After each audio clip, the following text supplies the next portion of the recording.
हाँ जी, hello and welcome to all my dear students. क्या हाल चाल है आप लोगों के, कैसे हो भाई सब लोग।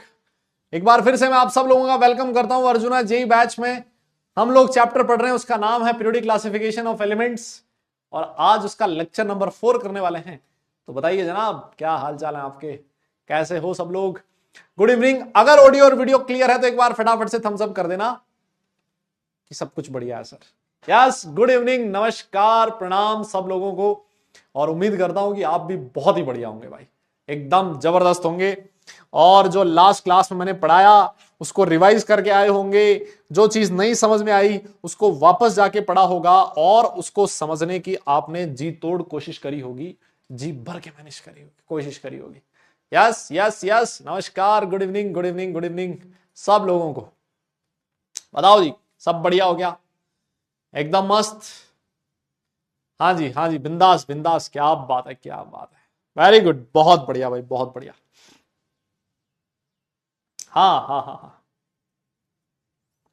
यस, प्रणाम प्रणाम जनाब, प्रणाम प्रणाम प्रणाम। मैं तो बहुत अच्छा हूं भाई, एकदम जोरदार मस्त, बहुत बढ़िया भैया, हम भी बहुत अच्छे हैं।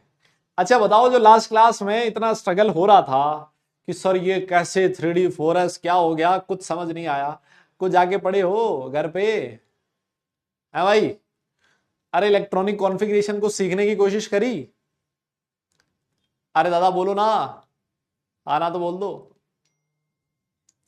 हाँ, सीखने की कोशिश करी ना पक्का। और कुछ समझ में आया क्या, मतलब उससे है भाई। अरे उससे कुछ कुछ कुछ समझ में आया क्या या नहीं आया। आया ना। नहीं पढ़ा, अब नहीं पढ़ोगे तो कैसे समझ में आएगा यार, तुम भी कैसी बात कर रहे हो बताओ।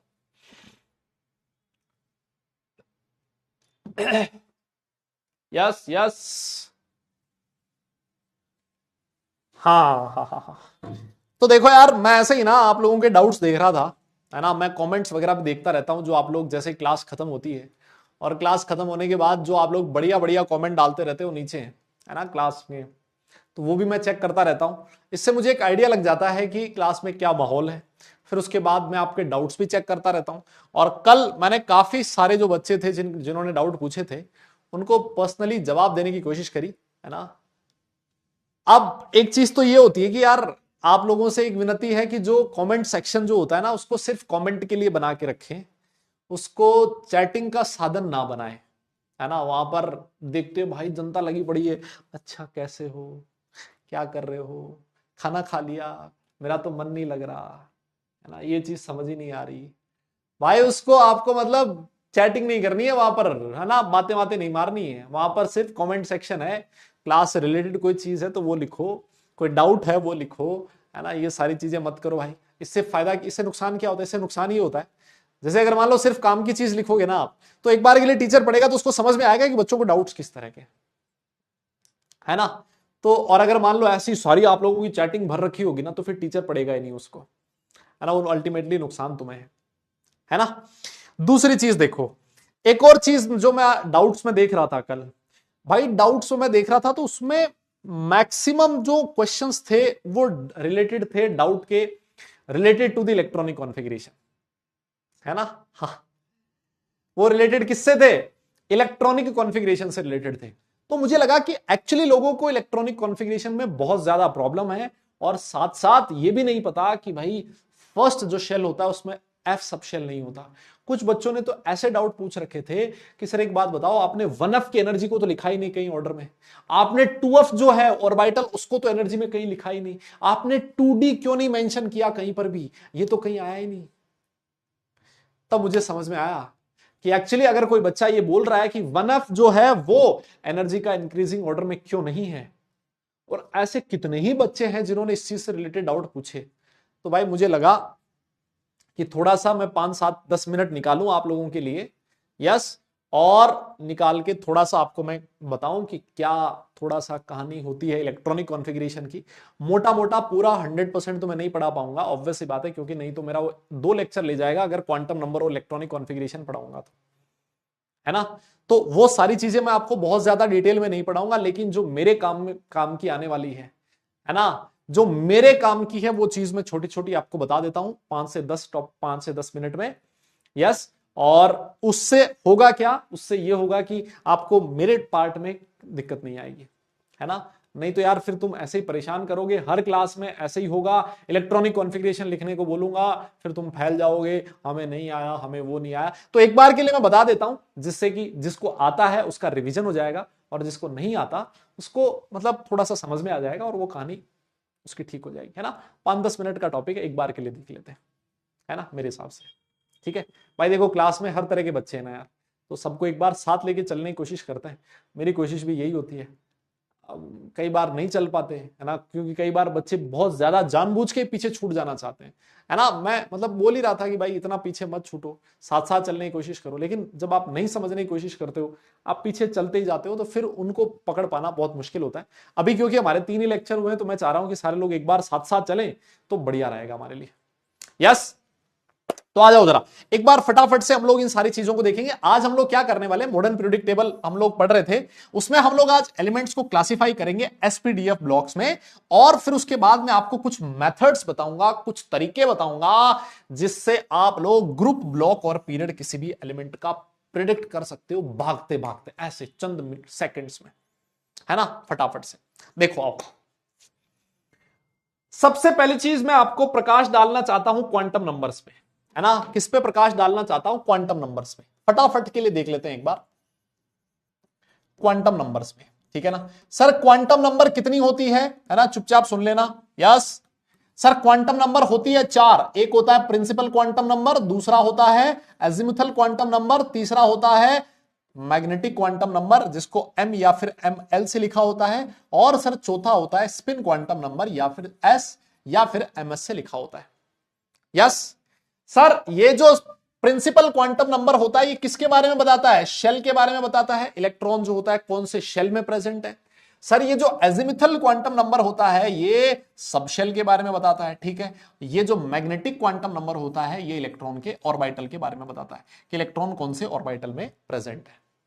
यस, ऑल राइट, ये 4 क्वांटम नंबर का सेट होता है। हमेशा ध्यान रखें, जो n का वैल्यू होगा वो हमेशा एक पॉजिटिव इंटीजर वैल्यू होगी। अगर कहीं पर लिखा है प्रिंसिपल क्वांटम नंबर 1, इसका मतलब first shell, n is equal to 2 मतलब इलेक्ट्रॉन सेकंड शेल में प्रेजेंट है। अगर n इज इक्वल टू 3 लिखा है, इसका मतलब इलेक्ट्रॉन थर्ड शेल में प्रेजेंट है। ये इलेक्ट्रॉन के शेल के बारे में बताता है ना। भाई तुम्हारी श्रद्धा है, लिखना हो तो लिख लो, और अगर तुम्हें आता है तो मत लिखो, है ना। मैं तो एक तरह से रिवाइज करवा रहा हूं आप लोगों की, ठीक है, बहुत बढ़िया। फिर उसके बाद जो हमारा एजिमुथल क्वांटम नंबर का वैल्यू होता है ना सर, ये 0 to n-1 होता है। कितना, 0 to n-1। हमेशा ध्यान रखें, एजिमुथल क्वांटम नंबर कभी भी n से बड़ा नहीं हो सकता, और n और l की वैल्यू कभी भी इक्वल भी नहीं हो सकती। आपका एजिमुथल क्वांटम नंबर 0 से n-1 के बीच में होगा। अगर मान लो कभी भी एजिमुथल क्वांटम नंबर की वैल्यू 0 लिखी है, इसका मतलब उसको बोला जाएगा एस सबशेल। एस सबशेल के लिए एजिमुथल क्वांटम नंबर 0 होता है। अगर मान लो एल का वैल्यू 1 लिखा है, इसका मतलब किसकी बात हो रही है, पी सबशेल की बात हो रही है।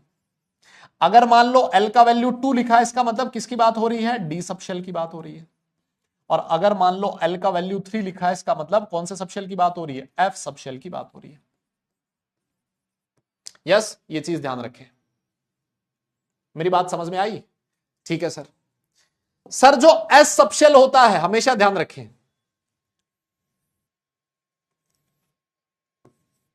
ये क्या हो गया,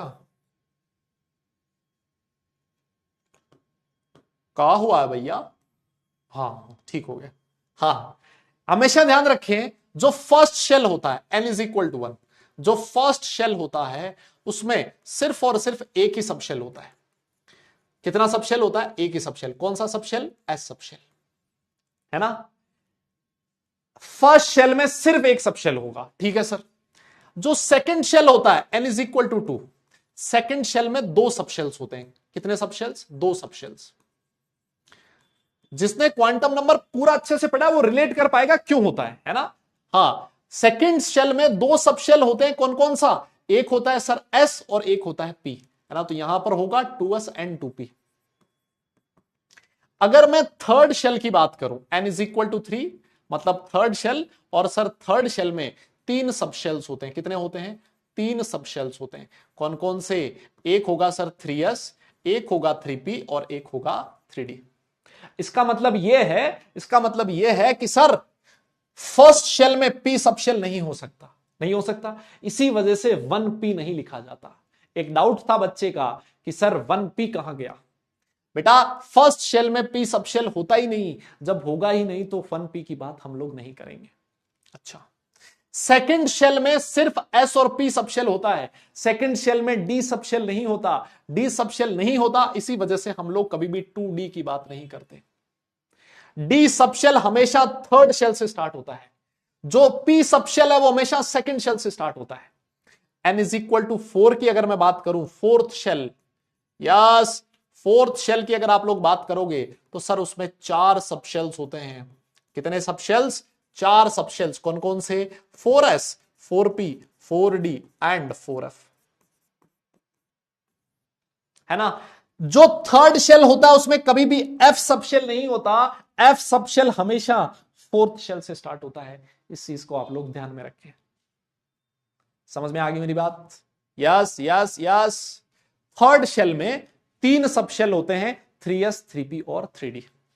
मेरे हिसाब से यहां तक कोई दिक्कत नहीं है, अरे हाँ ना बोलना पड़ेगा, है ना, बहुत बढ़िया सर।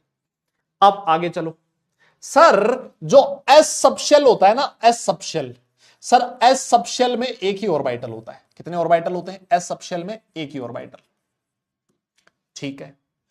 सर जो p सब शेल होता है ना, सर p सब शेल में कितने ऑर्बिटल्स होते हैं, 3 ऑर्बिटल्स होते हैं सर p सब शेल में, 3 ऑर्बिटल्स होते हैं सर, कौन कौन से, px, py and pz, 3 orbitals होते हैं सर, ठीक है। और आपको जानकर बड़ी खुशी होगी कि जो d सब शेल होता है, d सब शेल में कितने ऑर्बिटल्स होते हैं मुन्ना, सर 5 ऑर्बिटल्स होते हैं, कितने ऑर्बिटल्स, 5 ऑर्बिटल्स होते हैं, कौन कौन से, dxy, dyz, dzx, dx square y square and dz square. मेरी बात समझ गए हो आप लोग, 5 ऑर्बिटल्स होते हैं। और जो हमारा f सब शेल होता है सर, f सब शेल में 7 ऑर्बिटल्स होते हैं, कितने, 7 ऑर्बिटल्स होते हैं। और इन 7 ऑर्बिटल्स का नामकरण अभी किया हुआ नहीं है ना, इनका नामकरण अभी करना बाकी है, ठीक है सर। एक जो ऑर्बिटल होता है, एक ऑर्बिटल में मैक्सिमम 2 इलेक्ट्रॉन्स आ सकते हैं, एक ऑर्बिटल में मैक्सिमम कितने आ सकते हैं, 2 इलेक्ट्रॉन। मुन्ना ऑर्बिटल को दिखाया जाता है ऐसे डिब्बे से, किससे दिखाया जाता है, डिब्बे से, और इस डिब्बे में 2 इलेक्ट्रॉन आ सकते हैं, लेकिन उनका स्पिन ऑपोजिट होना जरूरी है ना। एक डिब्बे में 2 इलेक्ट्रॉन है, इनका स्पिन होना जरूरी है, ऑपोजिट होना जरूरी है। आप एक डिब्बे में, एक ऑर्बिटल में 2 इलेक्ट्रॉन सेम स्पिन वाले नहीं रख सकते, ठीक है। अच्छा, अगर मान लो एक ऑर्बिटल में मैक्सिमम 2 इलेक्ट्रॉन आ सकते हैं, तो s सब शेल में एक ही ऑर्बिटल है, इसका मतलब s सब शेल में मैक्सिमम 2 इलेक्ट्रॉन आप लोग फिल कर सकते हो, यस। जो p सब शेल है उसमें 3 ऑर्बिटल हैं और एक ऑर्बिटल में मैक्सिमम 2 इलेक्ट्रॉन आ सकते हैं, इसका मतलब 3 ऑर्बिटल में सर मैक्सिमम आप लोग 6 इलेक्ट्रॉन्स फिल कर सकते हो p सब शेल में। d सब शेल में क्योंकि 5 ऑर्बिटल्स होते हैं, 5 ऑर्बिटल में मैक्सिमम 10 इलेक्ट्रॉन आप लोग फिल कर सकते हो, और 7 ऑर्बिटल में मैक्सिमम 14 इलेक्ट्रॉन आप लोग फिल कर सकते हो, है ना। ये बहुत इंपॉर्टेंट इंफॉर्मेशन है, क्या है कि फर्स्ट जो एस सब शेल में maximum 2 electron, P sub shell में maximum 6 electron, D sub shell में 10 इलेक्ट्रॉन और एफ सब शेल में मैक्सिमम 14 इलेक्ट्रॉन्स आप लोग फिल कर सकते हो, ठीक है। अरे मेरी बात समझ गए क्या आप, दादा हाँ ना बोलना पड़ेगा, यस, बहुत बढ़िया, वेरी गुड, बहुत बढ़िया।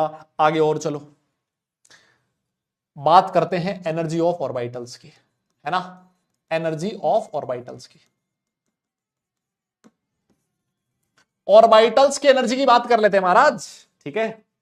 हाँ, ऑर्बिटल्स की एनर्जी की बात कर लेते हैं। हाँ, वो रूल कुछ भी हो, देखो रूल रटने की जरूरत नहीं होती, कोई फॉर्मूला रटने की जरूरत नहीं है, क्वांटम नंबर में कोई फॉर्मूला नहीं याद करना होता, सारा सब कुछ समझना होता है ना। कोई फॉर्मूला नहीं याद करना होता, सब कुछ समझना होता है। हाँ, और देखो सर, एनर्जी ऑफ ऑर्बिटल्स जो होती है किसके लिए? मल्टी इलेक्ट्रॉन स्पीसीज के लिए।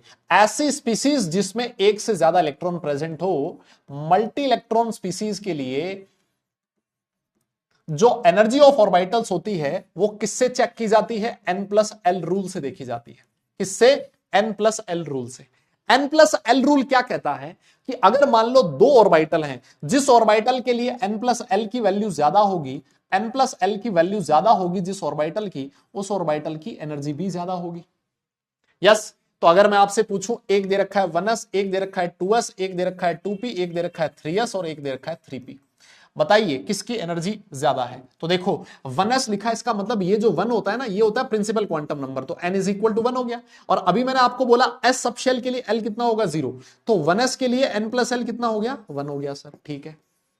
2s का प्रिंसिपल क्वांटम नंबर 2 और s सबशेल के लिए l का वैल्यू 0 होता है, यस, तो n+l का वैल्यू कितना हो गया? बोलो, 2 हो गया, है ना सर। 2p लिखा है, 2p मतलब प्रिंसिपल क्वांटम नंबर 2 और p सबशेल का अभी मैंने बोला अजीमुथल क्वांटम नंबर 1 होता है, तो सर n+l का वैल्यू कितना हो जाएगा? 3 हो जाएगा। यस, 3s को छोड़ दो, इसमें से 3p लिखो भी। सर 3p मतलब n का वैल्यू हो गया 3 और p मतलब l का वैल्यू 1, तो इसका n+l कितना है? 4 है। सर जैसे जैसे n+l की वैल्यू बढ़ेगी, एनर्जी की वैल्यू बढ़ेगी, तो ये एनर्जी का ऑर्डर होता है। दादा हाँ ना बोलना पड़ेगा, यहां तक ठीक है? ठीक है सर। सर अगर मान लो दो ऑर्बिटल्स ऐसे हैं जिनका n+l सेम है, तो इफ n+l इज सेम, अगर मान लो n+l की वैल्यू सेम है, तो जिसका n ज्यादा होगा उसकी एनर्जी ज्यादा होगी।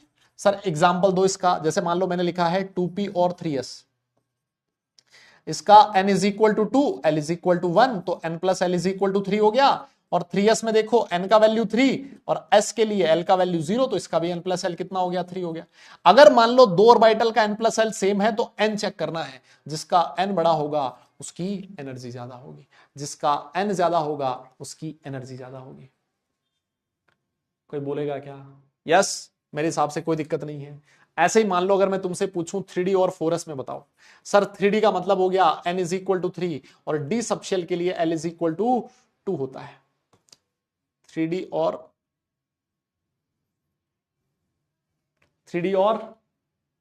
4s में तो कोई दिक्कत है ही नहीं, 3D और 4s में तो कोई दिक्कत नहीं आएगी, है ना। 3D में तो n+l 5 हो जाएगा और वो 4 हो जाएगा। मेरी बात समझ में आ गई? ये दो रूल होते हैं।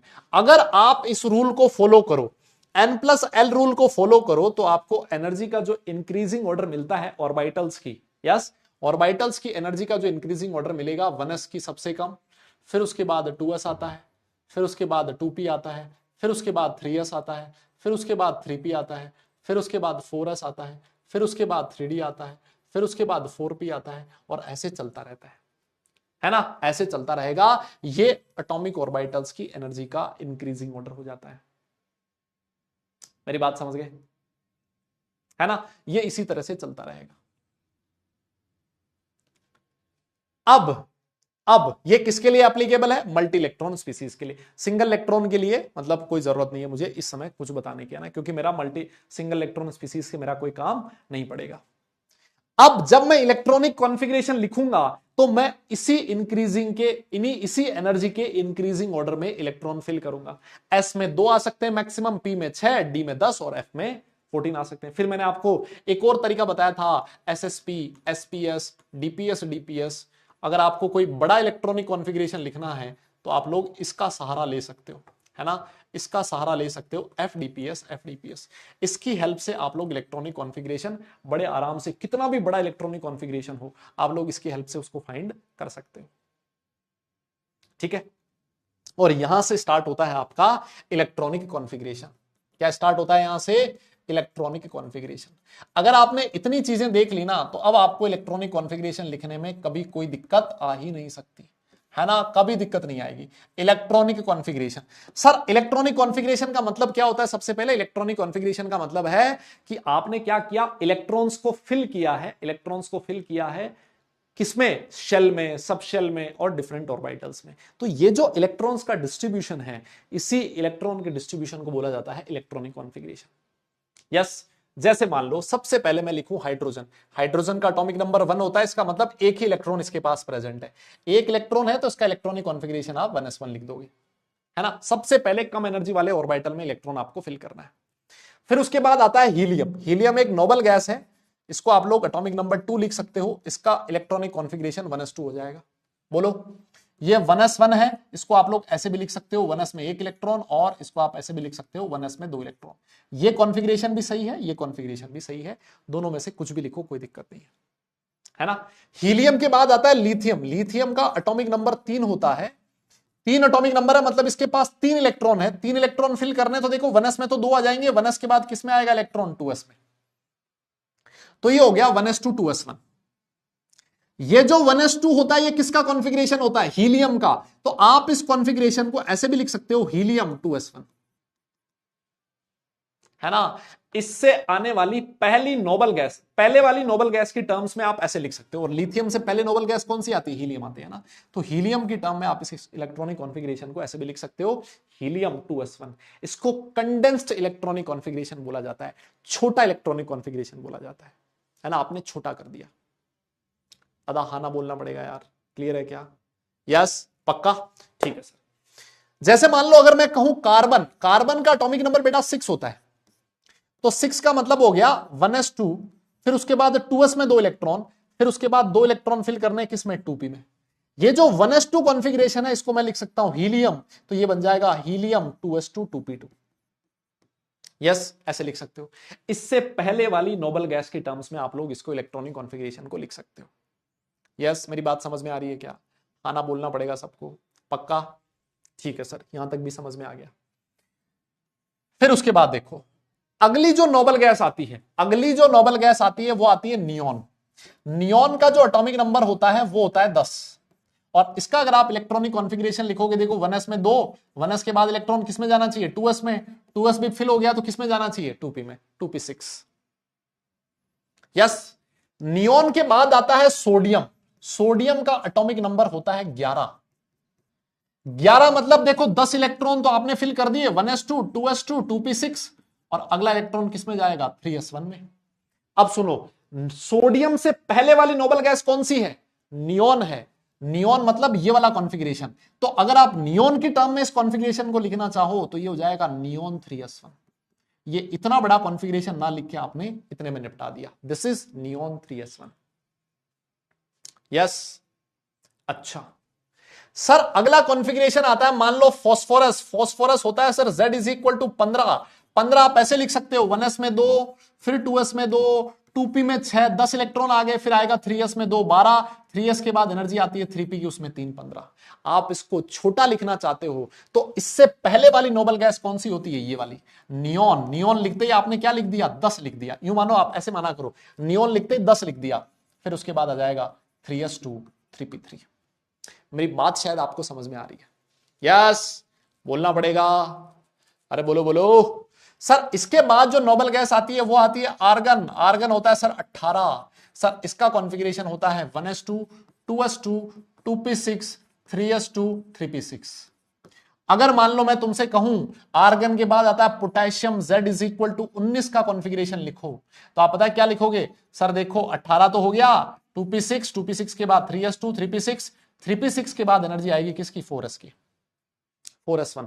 अगर आप इसको छोटा लिखना चाहते हो तो ये किसका कॉन्फ़िगरेशन है, आर्गन का, ये हो जाएगा आर्गन 4s1। मेरी बात शायद आपको समझ में आ रही है, यस। जैसे मान लो स्कैंडियम होता है sir, scandium Z is equal to 21 होता है। सर इसका कॉन्फ़िगरेशन 21 इलेक्ट्रॉन फिल कर रहे हैं, तो देखो 2s2 2p6, 2p6 के बाद 3s में 2, फिर उसके बाद 3p6 4s2, ये हो गए 20। अगला इलेक्ट्रॉन 4s के बाद किस में जाएगा 3d में जाएगा। अगर आप इसको छोटा लिखना चाहते हो तो इसको आप ये वाला कॉन्फ़िगरेशन किसका हो गया, आर्गन 4s2 3d1 लिख सकते हो, यस 4s2 3d1 लिख सकते हो। मेरी बात समझ में आ रही है, अरे बोलो तो सही। जैसे ही आपने आर्गन लिखा, आपको एनर्जी के इंक्रीजिंग ऑर्डर में ऑर्बिटल्स को फिल करना है। सबसे पहले 1s को फिल करना है, मैक्सिमम 2 इलेक्ट्रॉन आ सकते हैं। फिर उसके बाद 2s को फिल करना है, मैक्सिमम 2 इलेक्ट्रॉन आ सकते हैं। फिर उसके बाद 2p को फिल करना है, मैक्सिमम 6 इलेक्ट्रॉन आ सकते हैं। तो इलेक्ट्रॉन आप फिल करते जाओ करते जाओ करते जाओ, जितना एटॉमिक नंबर है उतने इलेक्ट्रॉन आप लोग फिल कर दो। यस, क्लियर है क्या? है ना? तो ये इलेक्ट्रॉनिक कॉन्फ़िगरेशन है। बस क्या है इसमें दिक्कत? बीच में एक्सेप्शन आ जाते हैं, क्रोमियम आ गया और फिर उसके बाद तुम्हारा कॉपर आ गया, वो एक्सेप्शनल इलेक्ट्रॉनिक कॉन्फ़िगरेशन में इलेक्ट्रॉनिक कॉन्फ़िगरेशन आप लोग लिख देते हो, है ना? अरे मेरी बात समझ में आ रही है क्या? दादा बोलना पड़ेगा।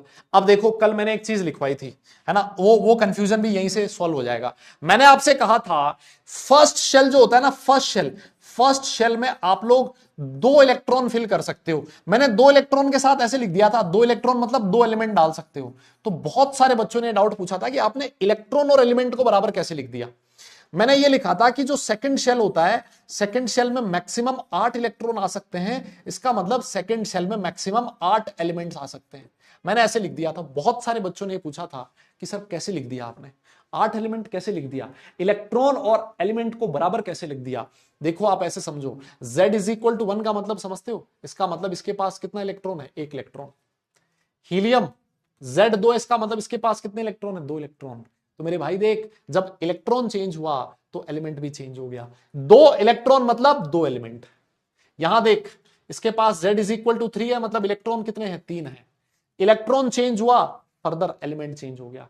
3 इलेक्ट्रॉन मतलब 3 एलिमेंट, 2 इलेक्ट्रॉन मतलब 2 एलिमेंट, 3 इलेक्ट्रॉन मतलब 3 एलिमेंट, तो 8 इलेक्ट्रॉन मतलब 8 एलिमेंट, 18 इलेक्ट्रॉन मतलब 18 एलिमेंट, और 32 इलेक्ट्रॉन मतलब 32 एलिमेंट। मेरी बात समझ में आ गई क्या? ए दादा बोलना यार, ठीक है? ये बात समझ में आई? ठीक है, बहुत बढ़िया। तो ये इस तरह से आप लोग इलेक्ट्रॉनिक कॉन्फ़िगरेशन लिखते हो भाई। अब मैंने आपसे ये कहा था कि भाई बड़ा इलेक्ट्रॉनिक कॉन्फ़िगरेशन आ जाए फिर क्या करेंगे, उसका एक एग्जांपल मैंने आपको लास्ट क्लास में दिया था। आज भी मैं बड़े इलेक्ट्रॉनिक कॉन्फ़िगरेशन को कैसे मैनेज करना होता है उसको मैं आज भी कुछ एग्जांपल्स दूंगा आपको, है ना?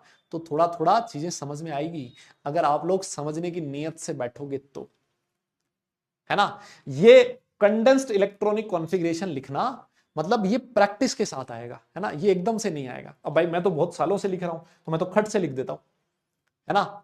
लेकिन ये जब आप प्रैक्टिस करोगे ना खूब सारी, तब आप कंडेंस्ड इलेक्ट्रॉनिक कॉन्फ़िगरेशन आसानी से लिख पाओगे। और यहां पर एक चीज और देखो, अगर मैं तुमसे पूछूं स्कैंडियम कौन से पीरियड का एलिमेंट है, बताओ स्कैंडियम कौन से पीरियड का एलिमेंट है? इलेक्ट्रॉनिक कॉन्फ़िगरेशन तुम्हारे सामने लिखा है, इलेक्ट्रॉनिक कॉन्फ़िगरेशन तुम्हारे सामने लिखा है, बताओ ये स्कैंडियम इस इलेक्ट्रॉनिक कॉन्फ़िगरेशन से कौन से पीरियड का एलिमेंट दिख रहा है तुम्हें? हाँ बताओ बताओ, कौन से पीरियड में दिख रहा है तुम्हें? यस यस यस, बताओ बताओ। हम्म,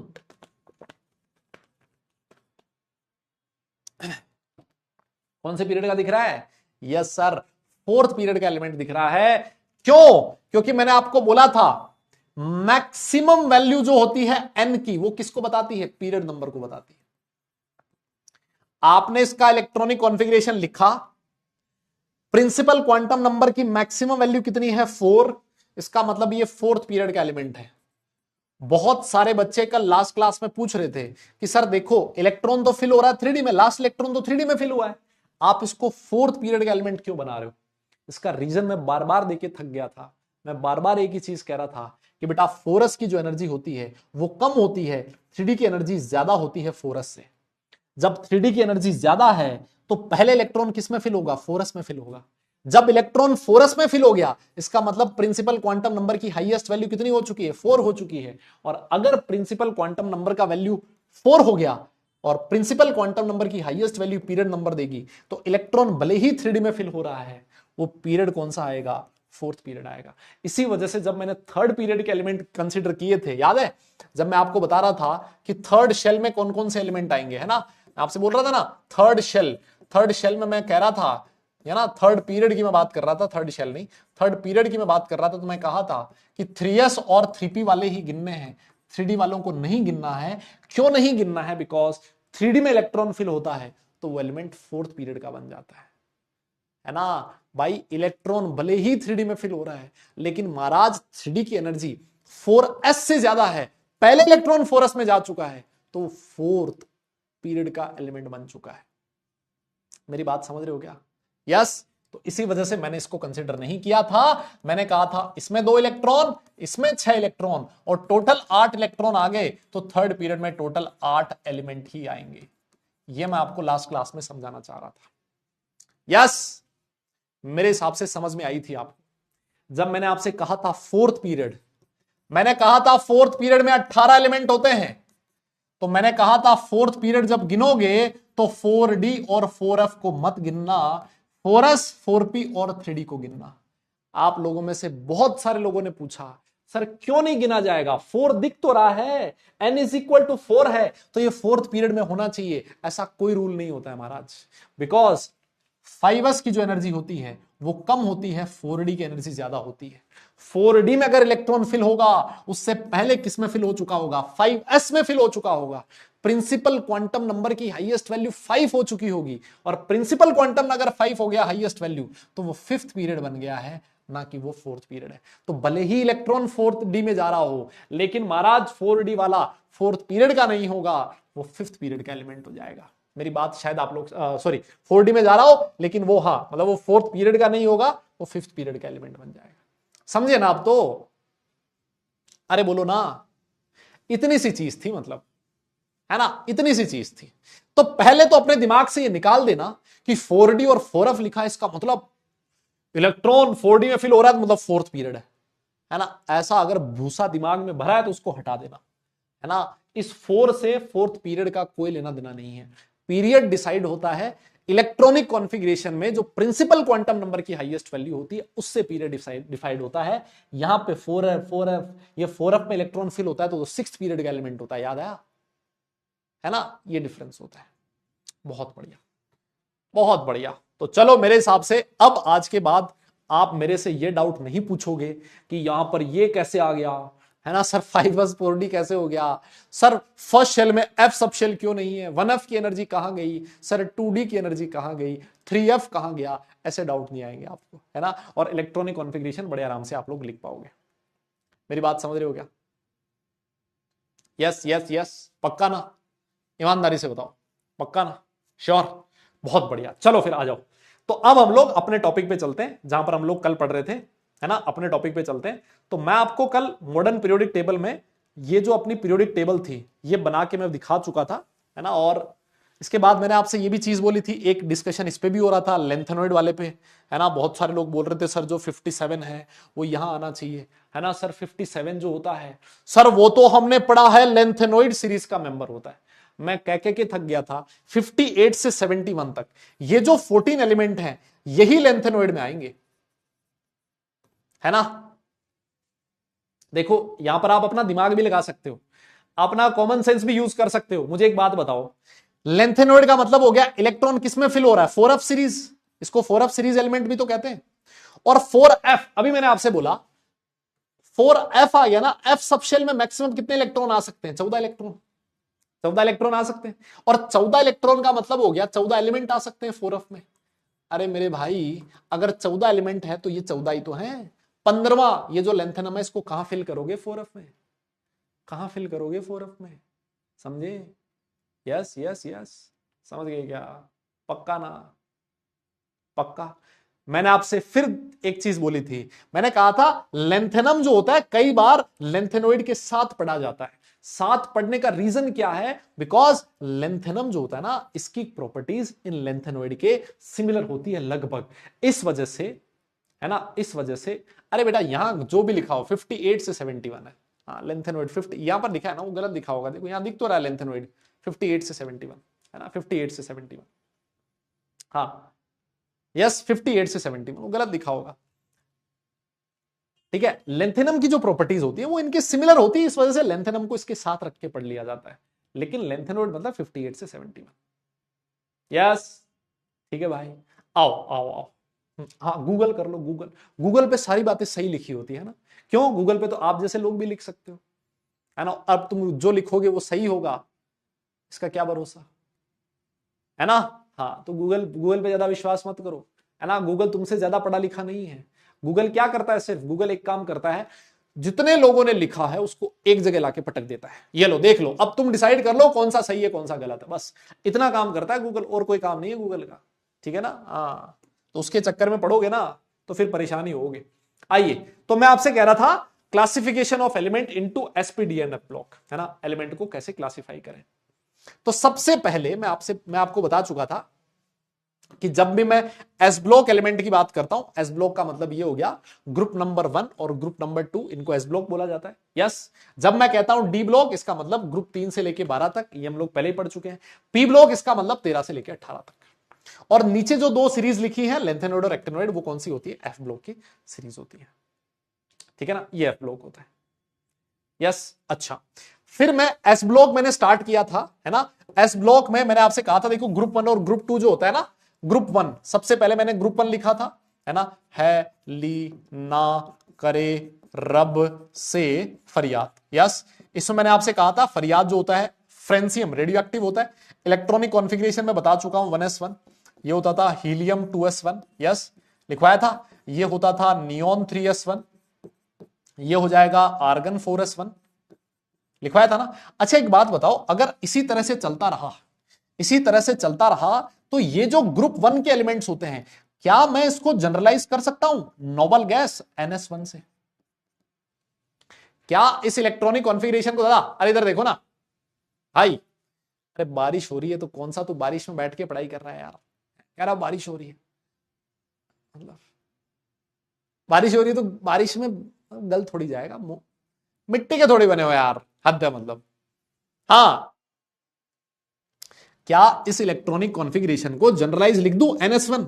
सर यहां पर N क्या है? सर N है उस एलिमेंट का पीरियड नंबर। N क्या है?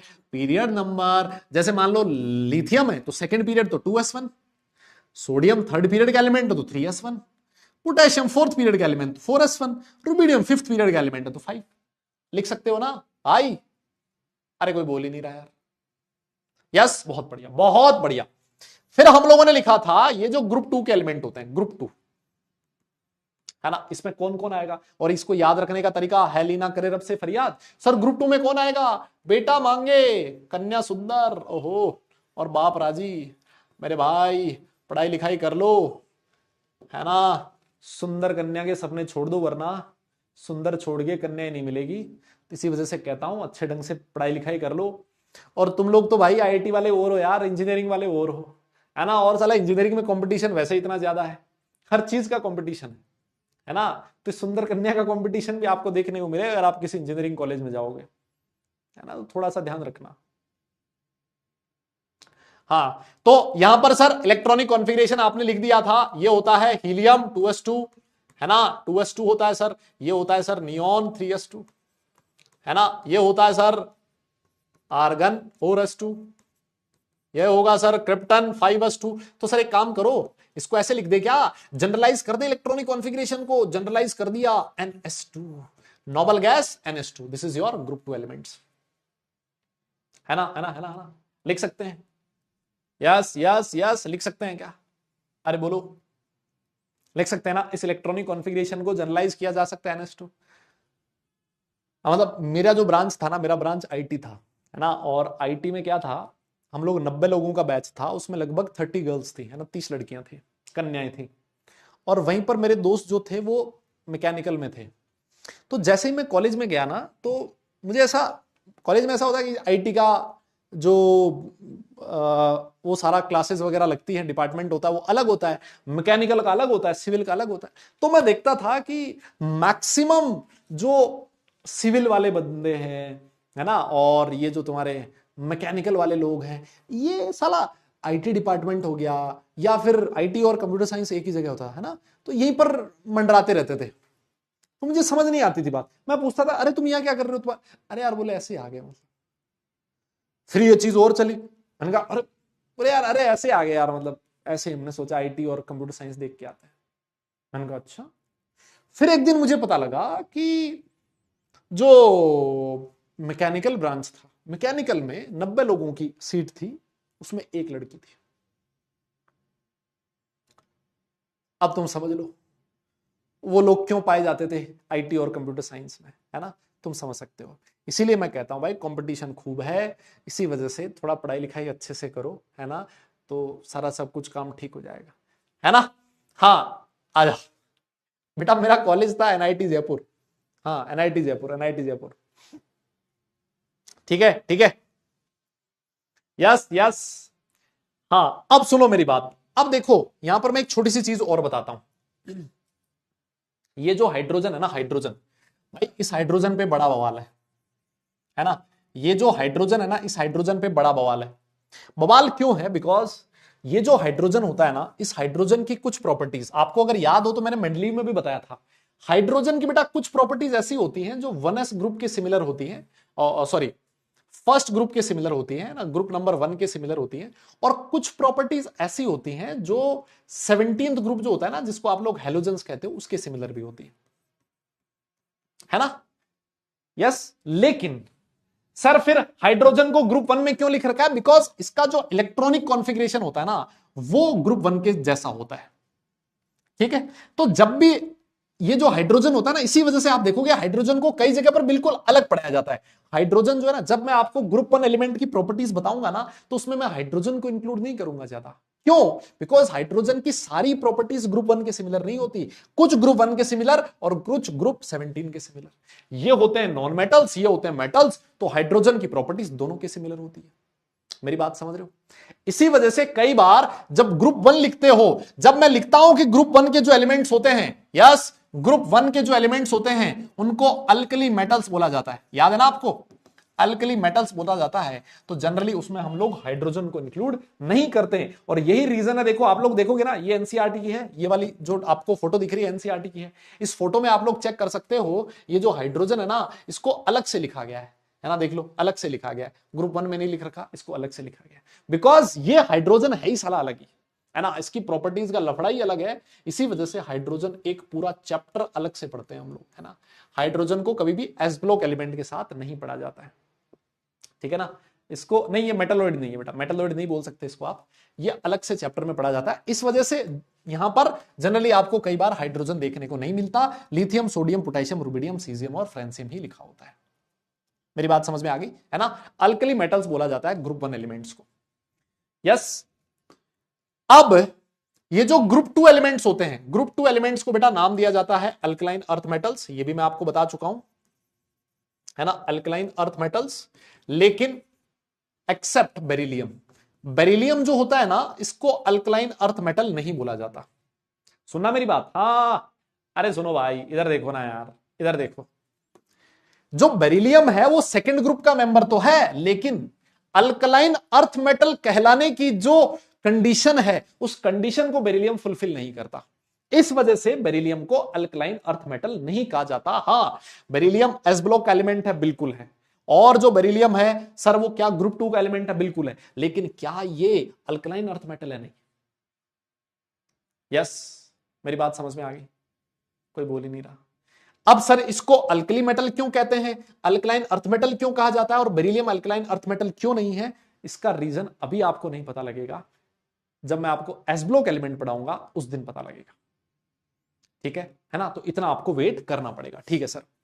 सर एक बात बताओ, अगर मान लो एस ब्लॉक एलिमेंट का जनरल इलेक्ट्रॉनिक कॉन्फ़िगरेशन लिखना हो, मुझे क्या लिखना हो? जनरल इलेक्ट्रॉनिक कॉन्फ़िगरेशन लिखना हो, है ना। जनरल इलेक्ट्रॉनिक कॉन्फ़िगरेशन लिखना हो, वैलेंस शेल का तो बताऊं कैसे लिखा जाएगा। जनरल इलेक्ट्रॉनिक कॉन्फ़िगरेशन लिखा जाता है बेटा, नोबल गैस तो आएगा ही NS1 से 2, है ना। This is the general electronic configuration of S block elements. ये जनरल इलेक्ट्रॉनिक कॉन्फ़िगरेशन किसका है? एस ब्लॉक एलिमेंट का है। यस, एस ब्लॉक एलिमेंट्स का है। अगर मान लो NS1 हुआ तो ग्रुप 1 हो जाएगा, NS2 हुआ तो ग्रुप 2 हो जाएगा। क्या मेरी बात सही है क्या? यस। और ये जो प्रॉपर्टीज थी, ये तो हम लोगों ने देखी है था भाई। ये जो सारी की सारी मेटल्स होती है ना, सॉफ्ट मेटल्स होती है, इनका मेल्टिंग और बॉइलिंग पॉइंट बहुत कम होता है। सोडियम को देखा है कभी? है भाई। बेटा अल्कलाइन अर्थ मेटल क्या होता है, मैंने बोला ना आपको, मैं समझाऊंगा आगे एस ब्लॉक जब पढ़ाऊंगा ना उस समय। अभी सिर्फ इतना सा ध्यान रखो। सोडियम को देखा है कभी? हाथ में लिया है क्या? सोडियम को ना आप ऐसे चाकू से काट सकते हो। मेटल है फिर भी बहुत ही सॉफ्ट होता है ना, चाकू से कट जाता है ऐसे, चाकू से, समझ रहे हो। तो सॉफ्ट मेटल्स होती है, इनका मेल्टिंग और बॉइलिंग पॉइंट कम होता है। दे आर ऑल मेटल्स, है ना। ये सारे के सारे मेटल्स होते हैं। और मैं फिर कह देता हूं, मैंने इसमें हाइड्रोजन को इंक्लूड नहीं किया है, ठीक है।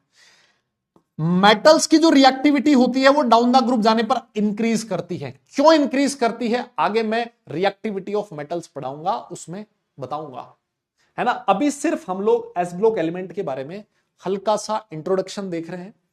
पूरा डिटेल में एस ब्लॉक एलिमेंट पूरा चैप्टर है, मैंने आपसे बोला लास्ट क्लास में। पी ब्लॉक एलिमेंट पूरा चैप्टर है, लास्ट क्लास में पढ़ा हमने, मैंने बोला कि पूरा चैप्टर अलग से पढ़ेंगे। डी एंड एफ ब्लॉक पूरा अलग से चैप्टर है। अभी सिर्फ हम लोग ऐसे मानो S block element P D F इनकी ऐसे ऐसे करके धूल उड़ा रहे हैं बस, है ना। क्या कर रहे हैं, धूल उड़ा रहे हैं बस, और कुछ नहीं कर रहे, है ना। मेरी बात समझ में आ गई, है ना। तो ये मेटल्स की जैसे जैसे नीचे जाओगे रिएक्टिविटी बढ़ती जाएगी, ठीक है सर। सर ये मेटल हैं तो गुड कंडक्टर होते हैं हीट के, इलेक्ट्रिसिटी के, बहुत बढ़िया बात है। और सर इनकी जो आयनाइजेशन एंथैल्पी होती है सर ये बहुत कम होती है। आयनाइजेशन एंथैल्पी क्या होती है, नीचे लिख देता हूं, इस चैप्टर में आगे पढ़ेंगे। आयनाइजेशन एंथैल्पी अपने आप में बहुत बड़ा टॉपिक है ना, इस चैप्टर में आगे पढ़ेंगे। तो मेरे हिसाब से आप लोग तब तक सब्र बनाए रख सकते हो, बोलो तब तक सब्र कर लोगे ना, है भाई। अरे सब्र कर लोगे ना तब तक, बहुत बढ़िया, है ना। तो यहां तक आप लोग लिखें, इस चैप्टर में आगे पढ़ेंगे आयनाइजेशन एंथैल्पी को। इतना लिख दिया है तो भाई साहब नोट करें, फिर आगे बढ़ेंगे ना। डन लिख दे भाई, हाँ डन लिख दे। अरे तुम्हें मिलेगा सोडियम ना, है ना। जब तुम्हारे स्कूल वालों को विश्वास हो जाएगा ना तुम्हारे ऊपर, सुनो, जब आयनाइजेशन एंथैल्पी लिखा हो एनर्जी लिखा हो एक ही बात है ना, इसको आगे पढ़ेंगे। जब तुम्हारे स्कूल वालों को विश्वास हो जाएगा ना कि तुम सोडियम देने के लायक हो, तो तुम्हें एक्सपेरिमेंट वगैरह करने के लिए सोडियम देंगे, है ना। हम लोग पता क्या करते थे सोडियम के साथ, हम सोडियम लेके ना, जो छोटी क्लास के बच्चे नहीं होते उनको जादू दिखाते थे स्कूल में। क्या होता है ना, जैसे स्कूल होती है, स्कूल में पानी पीने की जो जगह होती है वो एक ही जगह होती है, सारे लोग एक ही जगह आके पानी पीते हैं। हम लोग क्या करते थे, छोटा सा सोडियम का टुकड़ा चुरा के लैब में, उसको जेब में तो डाल नहीं सकते, है ना, रख नहीं सकते, तो ऐसे बोतल में लेके आते थे, केरोसिन में रखा होता है सोडियम को, है ना। हवा में नहीं रख सकते उसको, पानी में नहीं रख सकते उसको, लाके और ऐसे बोलते थे बच्चे को पकड़ के, छोटा जरा तुझे जादू दिखाता हूं, भैया दिखाओ ना जादू दिखाओ ना, देख देख पानी में आग लग जाएगी। अरे भैया पानी में कैसे आग लगती है, मैंने देखा ना एकदम से। तो उसमें जैसे ही सोडियम का टुकड़ा डालते, खच से एकदम से ऐसा लगता है ना, एक्सप्लोजिव रिएक्शन होती है, तो ऐसा लगता है पानी में आग लगी। अरे बोले भैया मतलब आप तो जादू है यार आपके पास तो। फिर वो चार लोगों को बोलता था, अरे भैया ने ना एक दिन पानी में ऐसे कर दिया था, अरे भैया बड़े जादूगर है ना। तो तुम भी, लेकिन आजकल दुनिया समझदार हो गई भैया, इतनी बेवकूफ नहीं रही है, पहले हुआ करती थी, है ना। तुम भी अगर ट्राई करोगे ना तो लोग बोलेंगे तुम्हें, है क्या कर रहे हो बोले क्या कर रहे हो भैया, ये हमें सब पता है, ये सोडियम है ना। आजकल इतने बच्चे बेवकूफ नहीं रहे। आओ एस ब्लॉक एलिमेंट में इतना ही ध्यान रखना है, आगे बढ़ते हैं और बात कर लेते हैं सर पी ब्लॉक एलिमेंट्स की, है ना। किसकी बात करेंगे, पी ब्लॉक एलिमेंट्स की। देखो पूरी पीरियोडिक टेबल याद करनी है दादा, पूरी पीरियोडिक टेबल याद करवा दूंगा यहीं पर, यूं मानो पूरी पीरियोडिक टेबल याद हो जाएगी। तो सर बताओ पी ब्लॉक के एलिमेंट कहां से कहां तक होते हैं। सर ये होते हैं ग्रुप नंबर 13 से टू ग्रुप नंबर 18 तक, बोलो यही होता है मेरे हिसाब से। यस ठीक है सर। सर सबसे पहले हम लोग बात करते हैं ग्रुप नंबर 13 की। कौन कौन से एलिमेंट आते हैं ग्रुप नंबर 13 में, कोई बता सकता है क्या। बोरोन, एल्यूमिनियम, गैलियम, इंडियम और थैलियम। देखो नाम मैं बोल दे रहा हूं अभी, अगर मान लो किसी को लगता है कि ये नाम उसको नहीं पता, है ना, ये नाम उसको नहीं पता, तो इसके आगे इसका नाम लिख ले, ठीक है, इसका नाम लिख ले। अगर आपको नहीं पता कि ये बोरोन होता है, एल्यूमिनियम होता है, गैलियम होता है, इंडियम और थैलियम, ठीक है। अच्छा एक बात और बताओ सर, इसको याद कैसे रखें, कैसे याद रखें इसको। सर इसको याद रखने की ट्रिक है क्या, बैंगन, आलू, गाजर, इन थैला। ओहो सर ये तो आपने सब्जियों के नाम गिना दिए। बैंगन बिल्कुल पसंद नहीं है सर, आलू, गाजर, इन थैला। ध्यान रखना भैया, ये जो सब्जियों का ऑर्डर है ना वो यही होना चाहिए, बैंगन के बाद आलू आना चाहिए, बैंगन के बाद गाजर आ गया ना तो गलत हो जाएगा। बैंगन, आलू, गाजर, इन थैला। आपने अगर किसी और तरीके से याद रख रखा है वो भी कर सकते हो, कोई दिक्कत नहीं है, आपकी श्रद्धा है, जिस भी तरीके से याद रखें आप लोग इस ऑर्डर को जरूर याद रखें, ठीक है। डन, ऑल राइट, ठीक है सर। सर बोरोन जो होता है ना, इसका एटॉमिक नंबर कितना होता है जल्दी बताओ। सर बोरोन का एटॉमिक नंबर होता है Z is equal to 3। Aluminium का कितना होता है सर, इसका होता है 13। अरे सर कैसी बात कर रहे हो, एल्यूमिनियम कितना होता है जल्दी बताइए बड़ा। Sodium, magnesium, aluminium. सर इसका 3 नहीं होता महाराज, 5 होता है भाई, और इसका कितना होता है 13 होता है। यस, गैलियम के बाद, इसके बाद आता है गैलियम, इसका कितना होगा सर 13 में 18 जोड़ दो, ये होता है सर 31। ओहो सर, इसमें फिर से 18 जोड़ दो, ये हो जाएगा 49। और सर इसमें 32 जोड़ दो, 32 जोड़ने में कितना हो जाएगा? 81 हो जाएगा। कितना हो जाएगा? 81 हो जाएगा। Yes yes yes. हाँ तो सर देखो, यहां से यहां आया, कितने ऐड हुए? 8। फिर कितने हुए? 18। फिर कितने हुए? 18। और फिर कितने हुए? 32, है ना। आप लोग ये तरीका ध्यान रख सकते हो कि अगर ग्रुप 13 एलिमेंट का ध्यान रखना है ना, तो पहले का एटॉमिक नंबर तो सबको पता होता है ना, इसका एटॉमिक नंबर तो सबको पता होता है, फिर उसमें 8 जोड़ देना, फिर 18 जोड़ देना, फिर 18 जोड़ देना, फिर 32 जोड़ देना। इस तरह से आप लोग एटॉमिक नंबर ध्यान में रख सकते हो, है ना। 8, 18, 18, 32, ये किसके लिए है? ग्रुप 13 के लिए, पी ब्लॉक एलिमेंट के लिए। ठीक है। अच्छा, एक चीज मैं और बताऊं, ग्रुप 13 एलिमेंट को एक और नाम भी बोला जाता है, इसको बोरोन फैमिली भी लिखा होता है कई जगह। क्या लिखा होता है? Boron family. सर ऐसा क्यों? बिकॉज इस ग्रुप का फर्स्ट एलिमेंट कौन है? बोरोन है, और बोरोन से ही सारे मेंबर की प्रॉपर्टीज डिफाइन होती है, इस वजह से इसको बोरोन फैमिली बोल दिया जाता है फर्स्ट एलिमेंट के नाम के बेसिस पे। ठीक है, बहुत बढ़िया। एक बात और बताओ सर, इसका इलेक्ट्रॉनिक कॉन्फ़िगरेशन लिख सकते हो क्या आप लोग? सर अभी पढ़ाया आपने, हीलियम 2s2 2p1 होता है। सर क्या होता है? Helium 2s2 2p1। इसका अगर आप लोग चेक करोगे ना, तो हीलियम के बाद कौन आता है? नियोन। यह आएगा नियोन 3s2 3p1। नियोन के बाद कौन आता है? आर्गन। Argon 4s2 4p1। फिर कौन आता है? क्रिप्टन। ये हो जाएगा 5s2 5p1। सर आप इस इलेक्ट्रॉनिक कॉन्फ़िगरेशन को जनरलाइज क्यों नहीं कर देते? नोबल गैस ns2 np1 लिख सकता हूं मैं। बोलो, लिख सकते हो क्या? बता, हाँ ना बोलना पड़ेगा। समझ में आया क्या? Yes yes yes. लिख सकते हो क्या ऐसा? हाँ बेटा, सब कुछ लिखना है, ये लिख सकता हूं ना ऐसा। इतना ही याद रखना है, उसके नीचे वाले एलिमेंट नहीं याद रखने हैं, क्योंकि हमें सिर्फ इन्हीं एलिमेंट की प्रॉपर्टीज याद रखनी होती है ना। तो जितना लिखवा रहा हूं उतना ही ध्यान रखें। हमें बैंगन फैमिली नहीं, बोरोन फैमिली। ठीक है, बहुत बढ़िया। सर आगे आओ आप। सर आप ग्रुप 14 एलिमेंट बताओ, उसके बारे में थोड़ा सा प्रकाश डालिए। सुनिए, ग्रुप 14 में कौन कौन आता है, जल्दी बताओ। पता है किसी को? सर सबसे पहले आता है कार्बन, सिलिकॉन, जर्मेनियम, टिन और लेड। ये एलिमेंट आते हैं। एटॉमिक नंबर अगर आप लोग चाहो तो निकाल सकते हो, इसका 6 होगा। सर इसमें 8 जोड़ देना 14 हो जाएगा। सर इसमें 18 जोड़ देना 32 हो जाएगा। सर इसमें 18 जोड़ देना 50 हो जाएगा, और इसमें 32 जोड़ देना 82 हो जाएगा, है ना। ये इसका एटॉमिक नंबर हो गया, है ना। एक ज्यादा है, बढ़ाते जाओ। सर इसको कैसे याद रखें? बेटा थैलियम होता है, TL, thallium. Boron, aluminium, gallium, indium और थैलियम, और ये होगा कार्बन, सिलिकॉन, जर्मेनियम, टिन और लेड। सर कैसे याद रखें? इसको ऐसे याद रखना है, कहे शिवजी सुने पार्वती। वाह वाह, मजा ही आ गया सर, है ना। कौन कहेगा? शिवजी कहेंगे भाई। कहे शिव जी, और सुने कौन? पार्वती। बताओ भैया, जब शिव जी बोलते हैं तो सारी दुनिया सुनती है, पार्वती जी भी सुनेंगी, बिल्कुल सुनेंगी, है ना। हो सकता है रियल लाइफ में कुछ और हो, है ना, लेकिन ठीक है, मतलब यहां यही ध्यान रखो, कहे शिव जी सुने पार्वती। सर इलेक्ट्रॉनिक कॉन्फ़िगरेशन लिख दो ना फटाफट। आओ लिख देते। देखो ये क्या हो जाएगा? हीलियम 2s2 2p2 हो जाएगा। सर ये क्या हो जाएगा? नियोन 3s2 3p2 हो जाएगा। सर ये क्या हो जाएगा? आर्गन 4s2 4p2 हो जाएगा। सर आप इस इलेक्ट्रॉनिक कॉन्फ़िगरेशन को जनरलाइज क्यों नहीं कर देते? मैंने कहा कर देता हूं भाई, नोबल गैस ns2 np2 हो जाएगा, है ना। ये जनरल कॉन्फ़िगरेशन है किसका? ग्रुप 14 एलिमेंट का, जिसको दुनिया कार्बन फैमिली के नाम से भी जानती है, बिकॉज यहां पर फर्स्ट एलिमेंट कौन है? कार्बन है। That's why these elements are और नोन एज कार्बन फैमिली। अरे बोलो, नोट कर लिया? नोट कर लिया हो तो भाई डन लिख देना, फिर आगे चलेंगे। यस यस, फटाफट लिखो। अब देखो, आज वाली क्लास में आधा घंटा मैंने रिवीजन करवाया तुम्हें पिछले चैप्टर्स का, है ना। जो तुम्हारे पुराने पाप थे उनको आज मैंने धोने की कोशिश करी है, तो थोड़ा लिखने का स्पीड थोड़ा तेज रखना आज, ठीक है ना, ताकि हम उस आधे घंटे को पूरा तो कवर नहीं कर पाएंगे, लेकिन फिर भी जितना कर पाए उतना करें। ठीक है, बोलो बोलो, हो गया?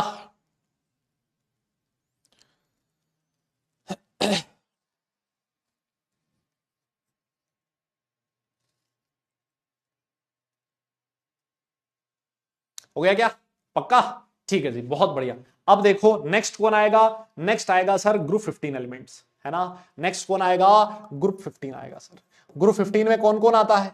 ग्रुप 15 में कौन कौन आएगा देखो, सबसे पहले आता है नाइट्रोजन, नाइट्रोजन, फॉर्सेनिक, फॉस्फोरस, आर्सेनिक, एंटीमनी और बिस्मथ, ये ध्यान रखना है ना। एटॉमिक नंबर आप लोग खुद से लिखोगे अब, है ना, एटॉमिक नंबर एक एक बढ़ाते जाना, जैसे कार्बन 6 था तो ये 7 हो जाएगा, वो 16 था तो 15 था तो ये 16 हो जाएगा, मतलब है ना, सॉरी 14 था तो ये 15 हो जाएगा। एटॉमिक नंबर आप लोग खुद से लिखोगे, वो नहीं लिखवाऊंगा।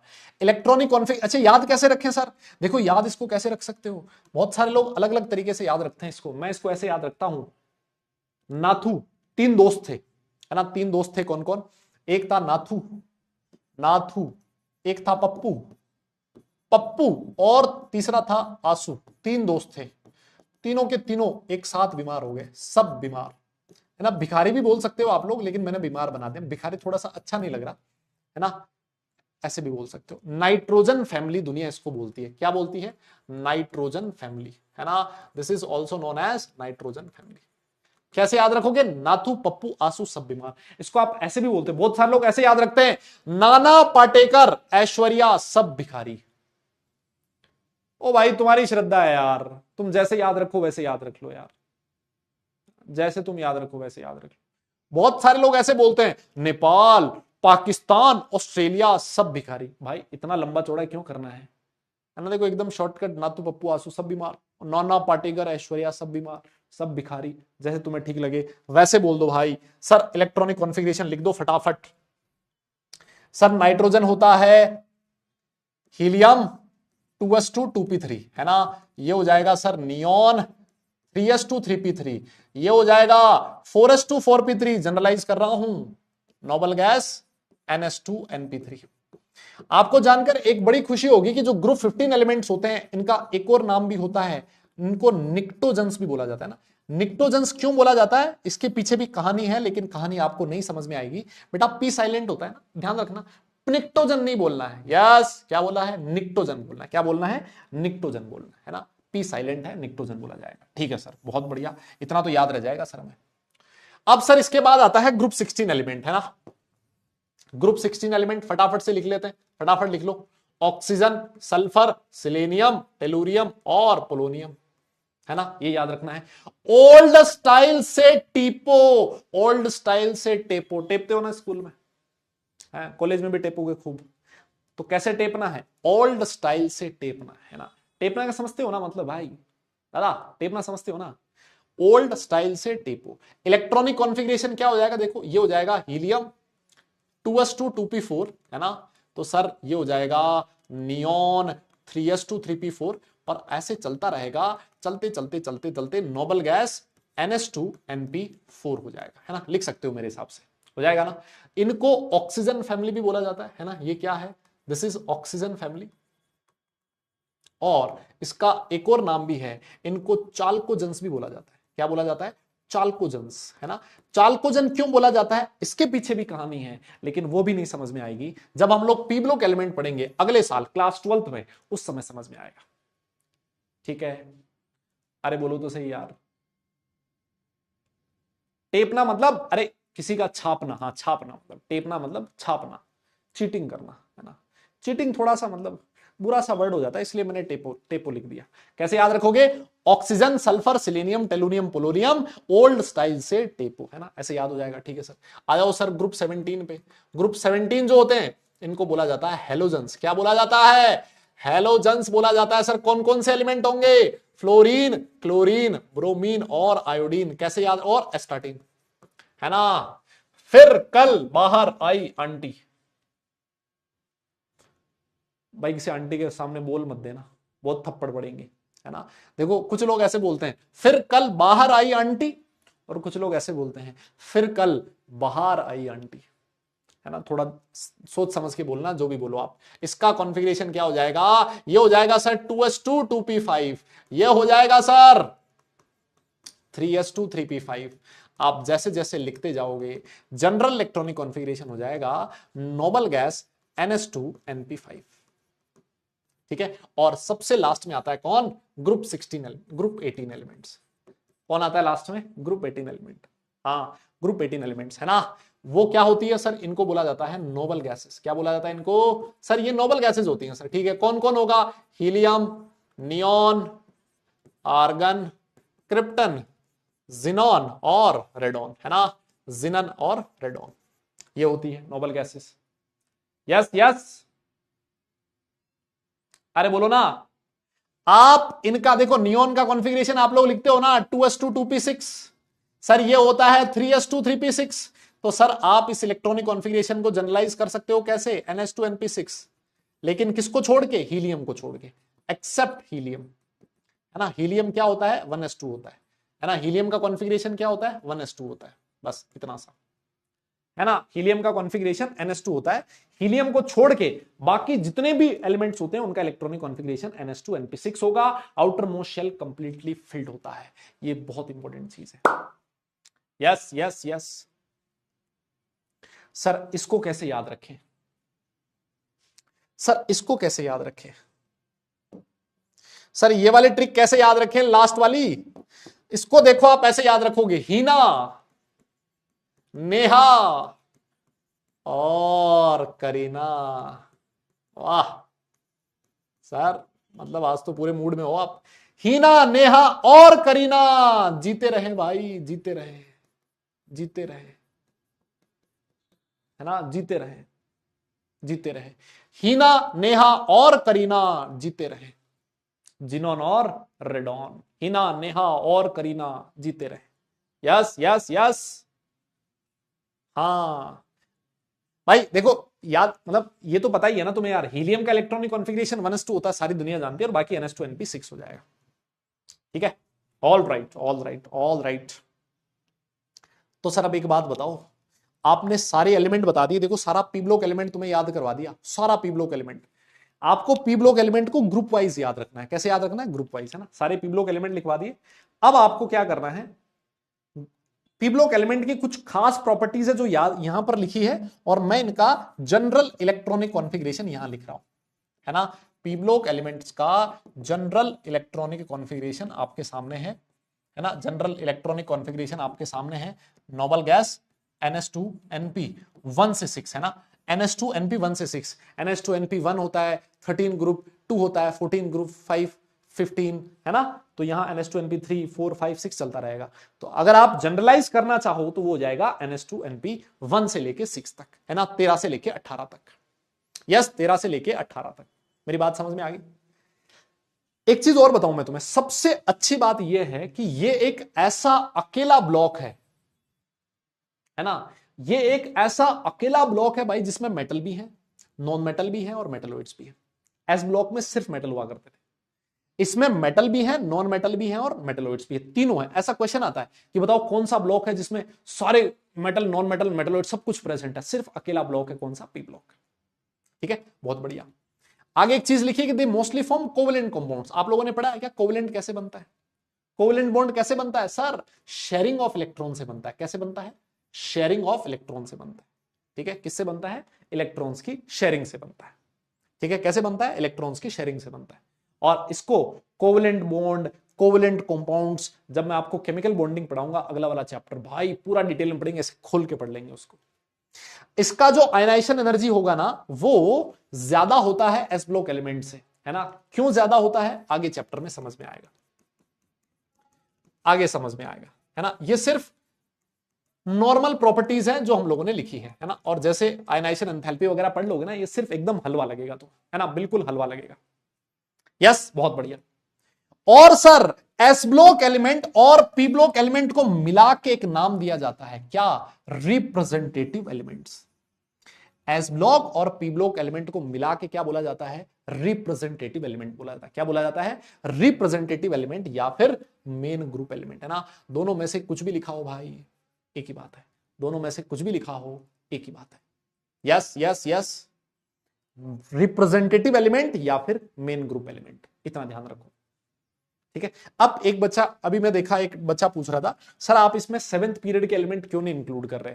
इसलिए नहीं इंक्लूड कर रहे बेटा, क्योंकि 7th पीरियड एलिमेंट्स की प्रॉपर्टीज के बारे में ज्यादा नहीं पता अभी, है ना। उनकी प्रॉपर्टीज बहुत अननोन है, अननोन प्रॉपर्टीज है, इस वजह से हम लोग उनको नहीं लिखते हैं ना, उनको नहीं पढ़ते हैं।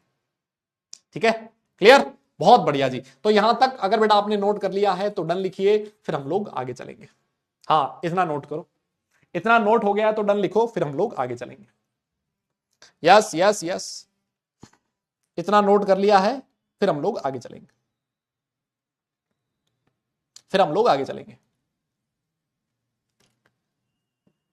यस, नोट हो जाते हैं, डन लिखना। हम्म,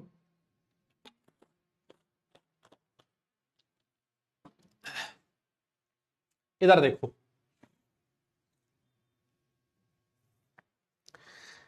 यहां पर आपको देखो कुछ एलिमेंट ऐसे दिख रहे हैं जो अलग सी लाइन दिख रही है तुम्हें, अलग सी लाइन, है ना। ये वो लाइन है जो क्या करती है, मेटल्स को नॉन मेटल से अलग करती है। इस लाइन के नीचे जितने भी एलिमेंट्स हैं सारे के सारे कैसे होते हैं, मेटल्स होते हैं। और इस लाइन पे जो एलिमेंट आ रहे हैं उससे ऊपर आने वाले जितने भी एलिमेंट्स होते हैं वो होते हैं नॉन मेटल्स। वो कौन से होते हैं, नॉन मेटल्स होते हैं। सर जो एलिमेंट इस लाइन पे आ रहे हैं उनको क्या बोला जाता है, मेटलोइड्स बोला जाता है। क्या बोला जाता है, मेटलोइड्स बोला जाता है। सर ये वो एलिमेंट्स होते हैं जिनकी प्रॉपर्टीज मेटल के सिमिलर भी होती है और नॉन मेटल के सिमिलर भी होती है ना। इसी वजह से मैंने आपसे कहा कि ये एक अकेला ऐसा ग्रुप है, अकेला ऐसा ब्लॉक है ना, अकेला ऐसा ब्लॉक है जिसमें मेटल भी आते हैं, नॉन मेटल भी आते हैं और मेटलोइड भी आते हैं। अब सुनना मेरी बात, ये जो मेटलोइड है ना, इस पे बहुत बड़ा बवाल है। कौन सा एलिमेंट मेटलोइड है कौन सा नहीं है, इसके पीछे बहुत बड़ा बवाल है ना। तो वो बवाल जो है ना उसको आज डिस्कस नहीं करेंगे, बवाल क्या है आगे डिस्कस करूंगा मैं। अभी के लिए आप लोग ये ध्यान रखें, सिलिकॉन, जर्मेनियम, आर्सेनिक, एंटीमनी और टेलुरियम, इन पे कोई बवाल नहीं है ना।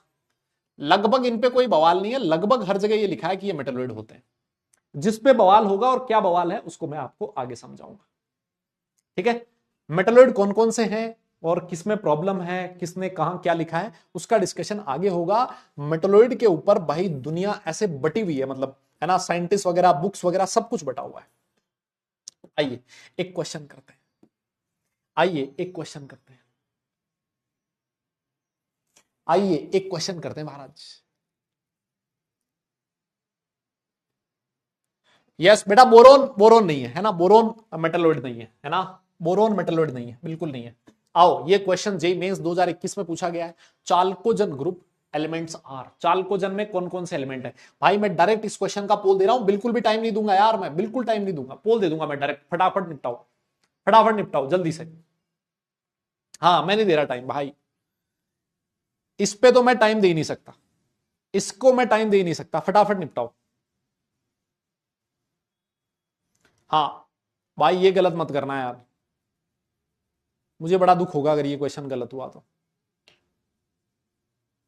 हाँ बहुत दुख होगा मुझे, करो करो जल्दी से, फटाफट करो भाई।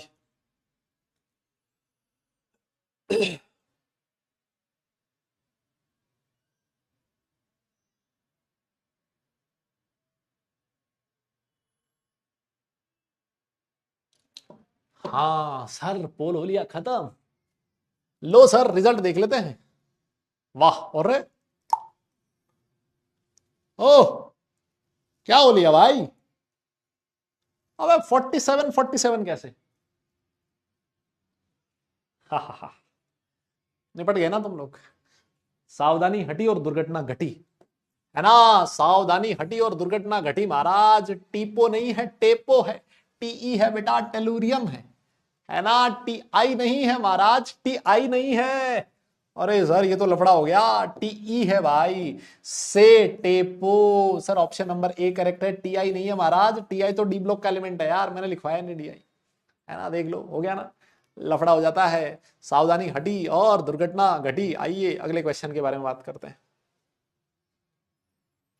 ये क्वेश्चन कब पूछा गया था सर, हाँ ये जेई मेंस 2022 में पूछा गया था। कहता which of the following elements is considered as a metalloid. हाँ इसमें से बताइए, चाल्कोजन का मतलब समझ गया ना, चाल्कोजन मतलब ग्रुप 16 एलिमेंट। आओ आओ, which of the following element is considered as a metalloid, कौन सा एलिमेंट ऐसा है जिसको मेटलॉइड कंसिडर किया गया है। आइए इसका भी पोल कर लेते हैं फटाफट, जल्दी बताओ।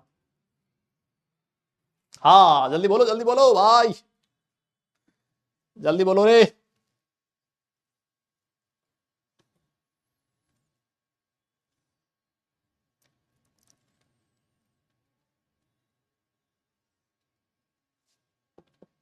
Yes yes yes.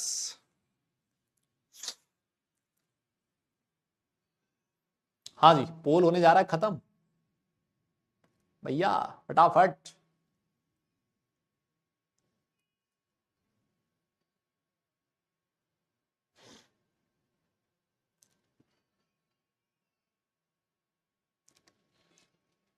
हो गया, बहुत बढ़िया बहुत बढ़िया। अरे सर इसमें क्या दिक्कत है सर, ये तो अभी आपने बताया था सर। ओ भाई फिर भी 72। अरे क्यों महाराज, क्यों क्यों, अभी तो बताया था टेलुरियम। अरे अभी बोला था टेलुरियम पे तो कोई बवाल है ही नहीं यार, टेलुरियम पे तो कोई बवाल है ही नहीं। ये देखो, ये रहा टेलुरियम पे तो कोई बवाल ही नहीं था, टेलुरियम तो लिखा है। सिलिकॉन, जर्मेनियम, आर्सेनिक, एंटीमनी और टेलुरियम, यहां तक तो कोई बवाल ही नहीं है। टेलुरियम आपका क्या होता है, मेटलोइड होता है भाई, टेलुरियम मेटलोइड होता है ना। अलग से एक बार फिर लिखवा दूंगा, चिंता मत करो, है ना। सिलिकॉन, जर्मेनियम, आर्सेनिक, एंटीमनी और टेलुरियम, इन पे कोई बवाल नहीं है, कोई बवाल नहीं है। तो सर ये क्या होगा, मेटलोइड होगा। ऑप्शन नंबर डी करेक्ट होगा, बस खत्म कहानी। सर देख रहे हो आप, कितने आसान क्वेश्चन पूछे जा रहे हैं, बिल्कुल पूछे जाते हैं, है ना। ऐसा नहीं है कि भाई सारे के सारे क्वेश्चन मुश्किल आते हैं, इजी क्वेश्चंस होते हैं। और जे मेंस तो अगर आप लोग ईमानदारी से मतलब थोड़ा बहुत भी पढ़ लो ना अच्छे से यार, जे मेंस तो बच्चा निकाल लेता है ना। वो नहीं निकाल पाओ मतलब बिल्कुल भी नहीं पढ़ोगे तो क्या होगा भाई, ठीक है। आओ जी, अब इसके बाद मैं आपको ले चलता हूं कहां पर, डी ब्लॉक एलिमेंट की तरफ। अच्छा देखो, मैंने आपसे कहा था डी ब्लॉक एलिमेंट को और क्या बोला जाता है, ट्रांजिशन एलिमेंट भी कहा जाता है ना। क्यों कहा जाता है अभी मैं आपको समझाऊंगा। ट्रांजिशन एलिमेंट्स भी कहा जाता है, और एक्सेप्ट, लेकिन except zinc, cadmium and mercury, है ना, इसको छोड़ के बाकी जितने भी डी ब्लॉक एलिमेंट होते हैं उनको ट्रांजिशन एलिमेंट कहा जाता है। सर ये कहां से कहां तक होते हैं, ये होते हैं भैया ग्रुप नंबर 3 से लेके ग्रुप नंबर 12 तक, याद है सर। ये 10 ब्लॉक होते हैं इनके, है ना, 10 ब्लॉक होते हैं, सॉरी 10 ग्रुप्स होते हैं 3 से लेके 12 तक, 3 से लेके 12 तक। देखो ये रहे, दिख रहा है आपको, 3 से लेके 12 तक। देखो ये जो डी ब्लॉक एलिमेंट्स होते हैं ना, डी ब्लॉक एलिमेंट की 3 सीरीज होती है, 3D series, 4D series, 5D series और 6D सीरीज। 6D सीरीज के बारे में हमें नहीं पढ़ना, हम लोग सिर्फ 3D में कौन कौन से एलिमेंट है, 4D में कौन से और 5D में कौन से, इनके बारे में बात करेंगे, ठीक है। 3D, 4D और 5D सिर्फ इन्हीं के बारे में बात होगी। तो आइए 3D एलिमेंट के बारे में लिख लीजिए फटाफट से।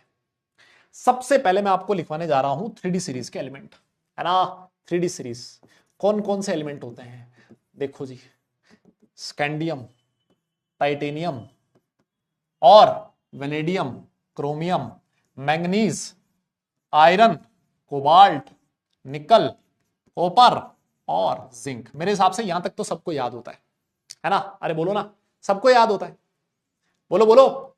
Scandium, titanium, vanadium, chromium, manganese, iron, cobalt, निकल, कॉपर और जिंक। सर एटॉमिक नंबर भी मेरे हिसाब से सबको याद होगा आपको, है ना, एटॉमिक नंबर भी याद ही होता है वैसे।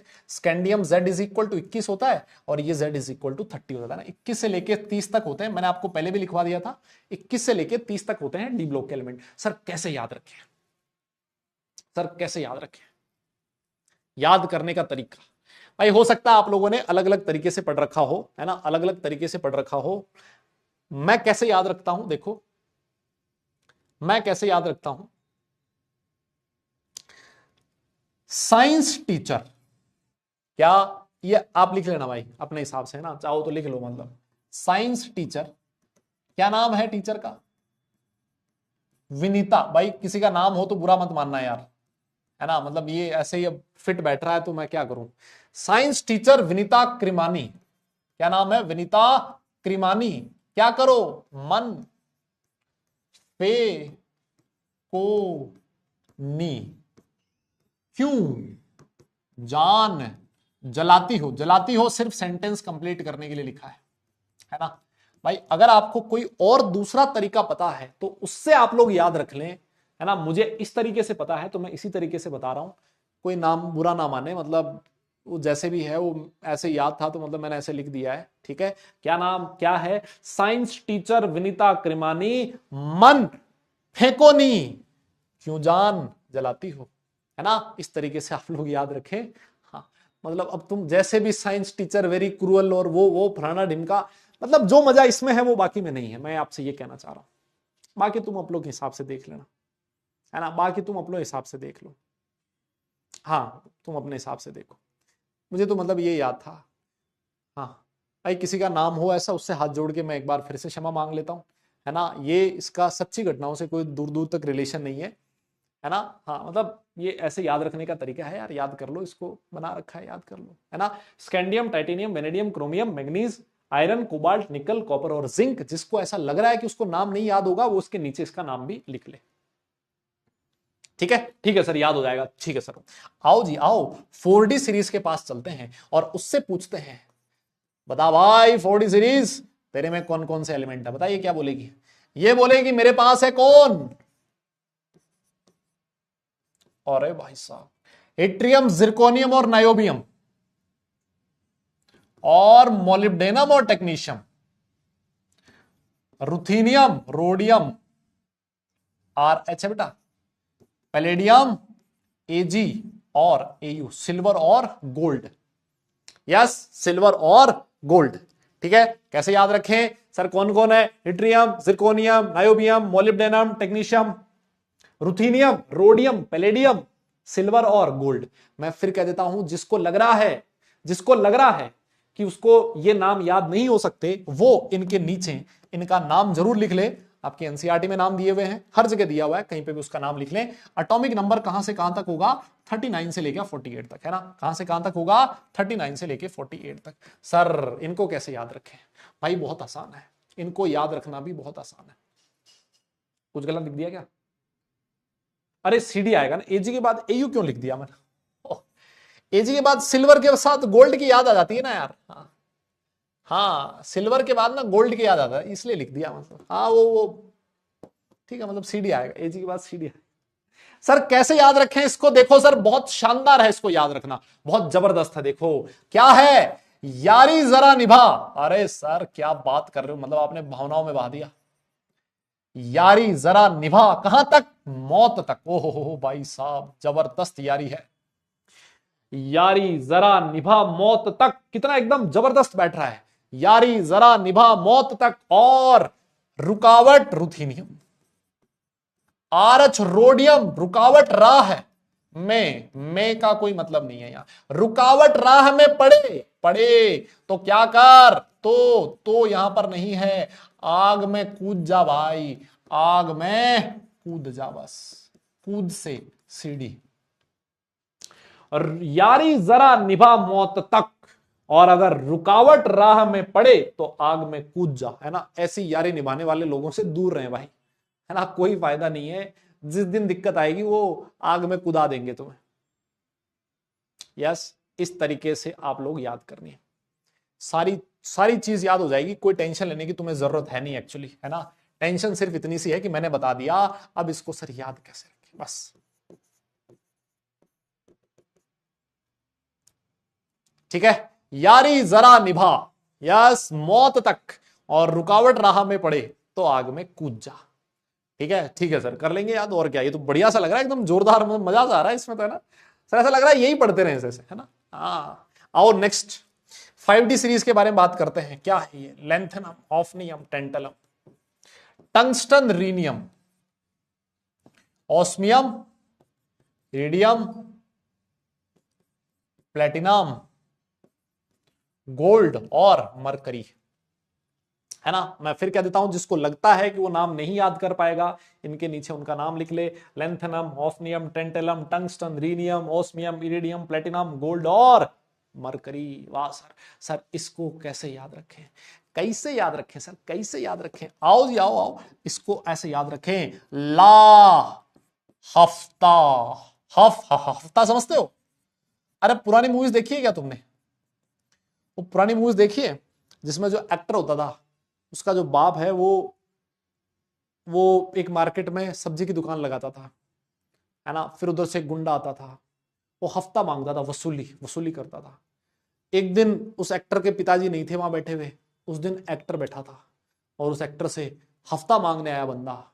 उस दिन उसने हफ्ता देने से मना कर दिया और उस विलन को, उस हफ्ता मांगने वाले को निपटा दिया, उसने पकड़ के धो दिया ढंग से। उस दिन से मतलब उसकी वाहवाही होगी, तो वो है हफ्ता। ला हफ्ता, वरना क्या करेगा भाई, वरना, वरना वी डब्ल्यू से ना, वरना रे क्या होगा, वरना रे उधर, इधर पिटाई और होगी भैया, है ना, पिटाई और हो जाएगी, निपट जाओगे फालतू में। इससे अच्छा क्या कर दो, हफ्ता दे दो। हाँ वसूली भाई, ला हफ्ता वरना रे उधर इधर पिटाई और होगी, उधर इधर पिटाई और होगी, मेरी बात समझे, उधर इधर पिटाई और होगी, ला हफ्ता वरना रे उधर इधर पिटाई और होगी। ध्यान रखना, यहां उधर इधर ही आएगा, इधर उधर मत कर देना, इधर उधर कर दिया तो गड़बड़ हो जाएगी, उधर इधर, वरना रे उधर इधर पिटाई और होगी। Yes yes. और एटॉमिक नंबर आप लोग जानते ही हो, सर इसका एटॉमिक नंबर क्या आएगा, 57। 57 के बाद यहां डायरेक्ट क्या आ जाता है, 72 आ जाता है, और फिर उसके बाद यहां Z इज इक्वल टू 80 आ जाता है। याद है ना तुम्हें। और यहां जो बीच वाले एलिमेंट होते हैं वो कहां चले जाते हैं, 4f सीरीज, जिसको आप लोग लेंथेनॉइड्स भी कहते हो। यस यस यस, हो जाएगा ना याद। अरे कोई बोल ही नहीं रहा यार बोलो तो सही, हो जाएगा ना याद। हाँ, एटॉमिक नंबर भी मैंने लिख दिया है नीचे। और जो 6D सीरीज है उसको याद करने की कोई जरूरत नहीं है ना। 6D सीरीज को हमें याद नहीं रखना, यस उसको याद नहीं रखना, कहीं पर भी नहीं पूछी जाती वो, ठीक है, पक्का। यस यस, बहुत बढ़िया। अब सर आ जाओ आप इनके इलेक्ट्रॉनिक कॉन्फ़िगरेशन पे, है ना। किसकी बात करेंगे हम लोग, इलेक्ट्रॉनिक कॉन्फ़िगरेशन की। सुनो मेरी बात, देखो इनका जो जनरल इलेक्ट्रॉनिक कॉन्फ़िगरेशन होता है ना, जो इनका जनरल इलेक्ट्रॉनिक कॉन्फ़िगरेशन होता है ना,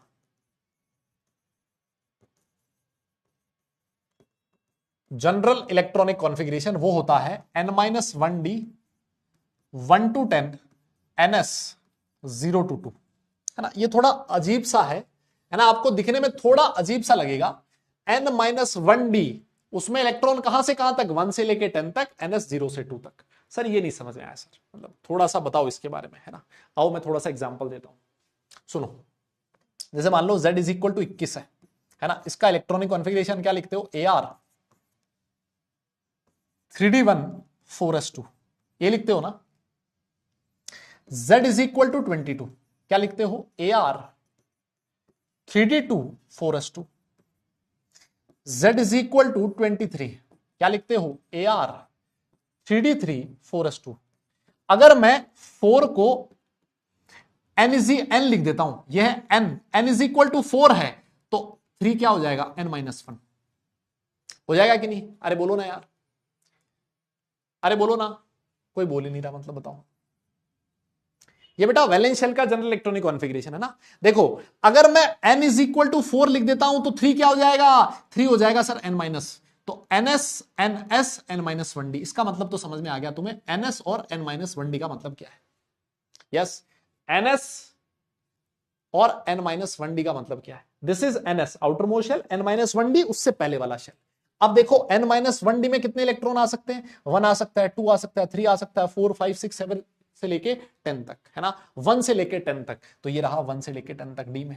लेकिन ये जो ns होता है ना, s में कितना इलेक्ट्रॉन आ सकता है, या तो 0 आ सकता है, 1 आ सकता है, या फिर 2 आ सकता है। देखो यहां पर एक एलिमेंट होता है पैलेडियम, पीडी, ये देखो पैलेडियम दिख रहा है तुम्हें, यहां पर लिखा था मैंने पैलेडियम, ये रहा। ये जो पैलेडियम होता है ना, इसका कॉन्फ़िगरेशन पता है क्या होता है, इसका कॉन्फ़िगरेशन होता है बेटा 4d10, ये होता है 4d10 5s0। इसके s में कोई इलेक्ट्रॉन नहीं होता, है ना, इसके s में कोई इलेक्ट्रॉन नहीं होता। इसमें बहुत सारे डी ब्लॉक में अगर आप देखोगे ना, तो बहुत सारे एलिमेंट ऐसे हैं जिनके इलेक्ट्रॉनिक कॉन्फ़िगरेशन एक्सेप्शनल है। क्या है, एक्सेप्शनल है। आपने सिर्फ क्रोमियम और कॉपर के बारे में पढ़ा है ना, ये एक्सेप्शनल इलेक्ट्रॉनिक कॉन्फ़िगरेशन लिखे हैं। इनमें से भी बहुत सारे एलिमेंट ऐसे हैं जिनके इलेक्ट्रॉनिक कॉन्फ़िगरेशन एक्सेप्शनल है, उनमें से एक मैंने लिखा है पैलेडियम। पैलेडियम को छोड़ दोगे ना तो इसके अलावा भी बहुत सारे एलिमेंट ऐसे हैं जिनका एक्सेप्शनल इलेक्ट्रॉनिक कॉन्फ़िगरेशन है, लेकिन मेरे भाई उसको आपको यहां नहीं पढ़ना। 12th क्लास में जब आप लोग डी ब्लॉक एलिमेंट पढ़ोगे ना, उस केस में लिखोगे कि कौन कौन से एलिमेंट है जिनका इलेक्ट्रॉनिक कॉन्फ़िगरेशन एक्सेप्शनल है, ठीक है ना, वो चीज आपको लिखनी है। अभी के लिए सिर्फ इतना ही ध्यान में रखना है कि इनका electronic configuration, general electronic configuration क्या होता है, n-1d 1 to 10 ns 0 से 2, ये हमारी एनसीईआरटी में लिखा है, तो ये चीज हम लोग लिखेंगे, है ना। और उसमें से पैलेडियम होता है जिसके ns में कोई इलेक्ट्रॉन नहीं होता। यस। अच्छा सर, यहां पर मेरे हिसाब से ये चीज तो आपको पता ही होगी कि अगर मान लो ये वाला आउटर मोस्ट शेल है ना, ये है आउटर मोस्ट शेल, जिसको और क्या कहते हैं हम लोग, वैलेंस शेल भी बोलते हैं। अरे बोलो ना यार, इसको क्या बोलते हैं, वैलेंस शेल। इससे जो पहले वाला शेल है, इसको अगर मैं एन बोल दूं तो ये जो n-1 है, इसको क्या बोला जाता है, पेन अल्टीमेट शेल। क्या बोला जाता है, पेन अल्टीमेट शेल, है ना, पेन अल्टीमेट शेल, है ना। तो आउटर मोस्ट शेल तो है ns, इलेक्ट्रॉन किस में फिल हो रहा है, पेन अल्टीमेट शेल n-1d में, है ना। इलेक्ट्रॉन, हाँ बहुत सारे एक्सेप्शन है भाई, बहुत सारे एक्सेप्शन हैं, उनकी हम लोग अभी के लिए बात नहीं करेंगे, नहीं तो हम लोग अपने लक्ष्य से भटक जाएंगे, है ना, हम लोग अपने लक्ष्य से भटक जाएंगे, ठीक है।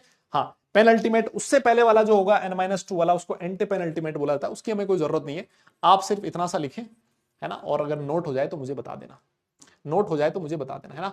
ये है वैलेंस शेल, है ना, ये है valence shell, outer most shell, और ये है पेन अल्टीमेट शेल, ठीक है जी। इतना नोट करें, और अगर नोट हो जाए भाई तो मुझे बताना, फिर हम लोग आगे चलेंगे, आगे चलेंगे, आगे चलेंगे। फटाफट बताइए। यस यस यस, हो गया। अरे काहे की छुट्टी भैया, आज कोई छुट्टी नहीं मिलेगी, अभी कोई छुट्टी भी नहीं मिलेगी। हाँ, इतना लिखें फटाफट, हो गया, डन, पक्का। अच्छा, अब इसके बारे में देखो, कुछ छोटी छोटी चीजें आपके सामने लिखी हैं, है ना, कुछ छोटी छोटी चीजें आपके सामने लिखी हैं। देखो क्या लिखा है कि इसमें भी ये जो डी ब्लॉक के एलिमेंट होते हैं ना, इसमें भी सारे के सारे मेटल्स होते हैं। इसमें भी क्या होते हैं, सारे के सारे मेटल्स होते हैं, है ना। सारे के सारे क्या होते हैं, मेटल्स होते हैं, और मेटल्स हैं तो बहुत हार्ड होते हैं, डक्टाइल होते हैं, मेलिएबल होते हैं, है ना। मेटल की प्रॉपर्टी हम सब लोग जानते हैं, और इनका मेल्टिंग और बॉइलिंग पॉइंट बहुत हार्ड होता है, बहुत ज्यादा होता है। जैसे आयरन होता है ना, आयरन कितना हार्ड होता है, सर पे मार के देखना कभी, है ना, सर पे मार के देखना, फिर वापस नहीं पूछोगे हार्ड होता है कि नहीं होता, है ना। और भैया मतलब अगर मेटल है तो इसका मतलब वो गुड कंडक्टर होगा, किसका, इलेक्ट्रिसिटी का और हीट का भी, ठीक है सर। और ये कलर्ड कंपाउंड्स बनाते हैं, क्या बनाते हैं, कलर्ड कंपाउंड्स बनाते हैं। देखो, देखा आप लोगों ने, CuSO4.5H2O किस कलर का होता है, ब्लू कलर का होता है ना। ये क्या करते हैं, ब्लू, ये कलर्ड कंपाउंड्स का फॉर्मेशन करते हैं, है ना। कॉपर सल्फेट डॉट 5H2 देखा ना, किस कलर का होता है, ब्लू कलर का होता है। तो इसके जो कंपाउंड्स होते हैं वो किस कलर के होते हैं, ब्लू कलर के होते हैं, मतलब कलर्ड होते हैं ना, कलर्ड होते हैं ना। तो अभी के लिए सिर्फ इतना ध्यान रखना है ना, अभी के लिए सिर्फ इतना ध्यान रखना है। बाकी के बारे में डी ब्लॉक एलिमेंट उसको बहुत डिटेल में हम लोग आगे पढ़ेंगे, है ना, बहुत आगे पढ़ेंगे, डिटेल में पढ़ेंगे, ठीक है। अरे बोलो भाई, हाँ वेरी गुड। अब सुनो मेरी बात, अभी आपने कहा सर जो डी ब्लॉक के एलिमेंट होते हैं, इन डी ब्लॉक एलिमेंट को हम लोग क्या बोलते हैं, ट्रांजिशन एलिमेंट्स कहते हैं। क्या बोलते हैं, ट्रांजिशन एलिमेंट्स कहते हैं। तो सीधे ट्रांजिशन एलिमेंट का क्या मतलब है, आओ, ट्रांजिशन एलिमेंट क्या होते हैं ये मैं आपको फटाफट से समझा देता हूं। ट्रांजिशन एलिमेंट्स क्या होते हैं भैया, मैं आपको फटाफट से समझा देता हूं। आइए, आप ट्रांजिशन एलिमेंट की डेफिनेशन लिखो मेरे साथ। एलिमेंट्स हैविंग, सुनो, elements having incompletely filled, incompletely filled D orbitals. क्या होते हैं, ऐसे एलिमेंट्स जिसमें क्या प्रेजेंट हो दादा, इनकंप्लीटली फिल्ड डी ऑर्बिटल होना चाहिए सर। कहां, incompletely filled D orbitals in their ground state और any of their excited, any of their oxidation state।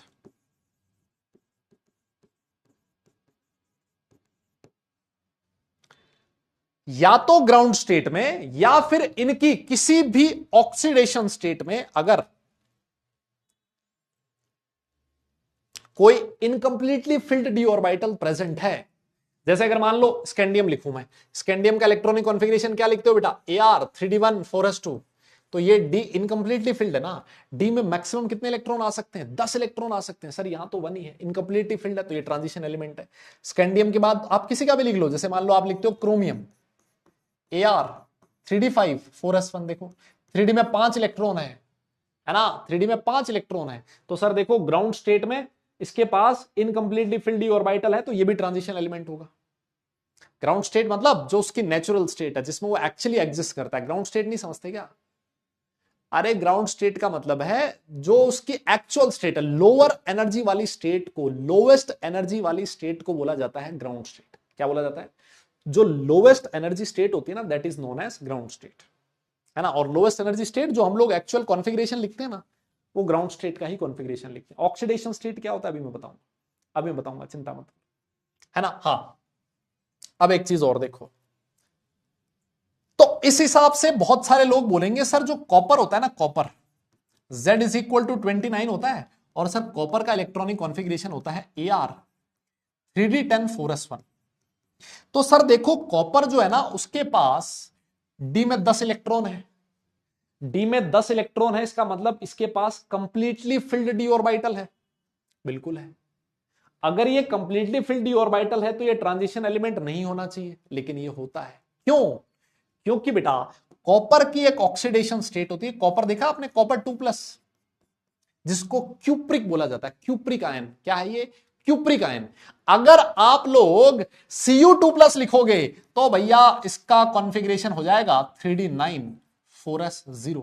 देखो +2 स्टेट में, +2 स्टेट में इसके पास इनकंप्लीटली फिल्ड d ऑर्बिटल प्रेजेंट है। तो या तो जो उसकी ग्राउंड स्टेट है उसमें उसके पास इनकंप्लीटली फिल्ड d ऑर्बिटल हो, या फिर उसकी कोई ऑक्सीडेशन स्टेट।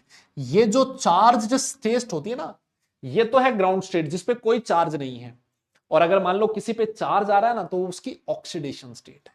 तो अगर मैं आपसे पूछूं कॉपर की ऑक्सीडेशन स्टेट कितनी, आप बोलोगे +2, है ना। ऑक्सीडेशन स्टेट का मतलब है चार्ज, ऐसे ध्यान रखो। ऑक्सीडेशन स्टेट का क्या मतलब है? चार्ज। तो कॉपर पे चार्ज कितना? +2, और +2 ऑक्सीडेशन स्टेट में इसका इलेक्ट्रॉनिक कॉन्फ़िगरेशन क्या आ गया? 3D9 4s0, और 3D9 का मतलब है इनकंप्लीटली फिल्ड। तो डेफिनेशन में देखो दोनों पॉइंट कवर किए हैं, या तो ग्राउंड स्टेट में इनकंप्लीटली फिल्ड हो, या फिर दादा किसी भी ऑक्सीडेशन स्टेट में अगर इनकंप्लीटली फिल्ड है तब भी उसको बोला जाएगा ट्रांजिशन स्टेट, ट्रांजिशन एलिमेंट। मेरी बात समझ रहे हो क्या? This is the ground state of copper, this is +2 oxidation state of copper. तो चाहे ग्राउंड स्टेट में हो, चाहे किसी एक्साइटेड स्टेट में, या फिर किसी ऑक्सीडेशन स्टेट में, अगर उसके पास इनकंप्लीटली फिल्ड d ऑर्बिटल है तो वो ट्रांजिशन एलिमेंट होगा, होगा, होगा। अरे कोई बोलेगा क्या? यहां पे आता है नोट का एक पॉइंट, है ना। यहां पर आता है नोट का एक पॉइंट। कौन? Zinc, cadmium and mercury have completely filled d orbital, है ना। Completely filled d orbital, d orbital in their ground state, है ना। इन कंप्लीटली फिल्ड d ऑर्बिटल होता है उनके पास ground state and their oxidation state. इसी वजह से so they are not considered as, they are not considered as transition elements, not considered as transition element. इसी वजह से उनको हम लोग क्या नहीं कहते? ट्रांजिशन एलिमेंट नहीं कहते। आप बोलोगे सर एग्जांपल दो, मैंने कहा ये लो एग्जांपल दे देते हैं। जिंक जो होता है ना, उसका एटॉमिक नंबर होता है 30, इसका इलेक्ट्रॉनिक कॉन्फ़िगरेशन लिख सकते हो आप AR 4s2 3D10।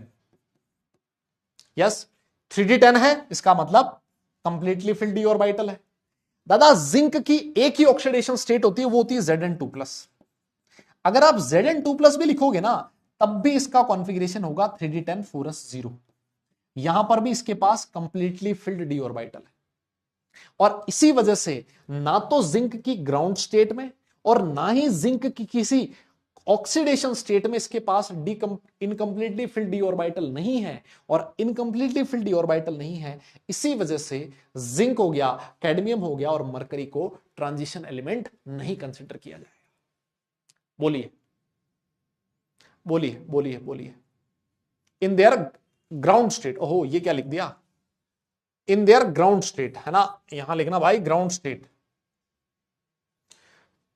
Have completely filled d orbital in their ground state.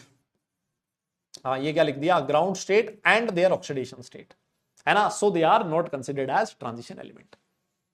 Yes yes yes yes, अरे बोलो। जैसे जिंक आ गया, फिर कैडमियम क्या होता है बेटा? कैडमियम हो जाएगा 4s2 की जगह बजाय 5s2 4d10 होता है ना, उसके नीचे ही तो आता है, और मरकरी उसके नीचे आता है, तो वो क्या हो जाएगा 6s2 5d10। Yes yes yes, अरे बोलो ना, मेरी बात समझ में आ गई क्या?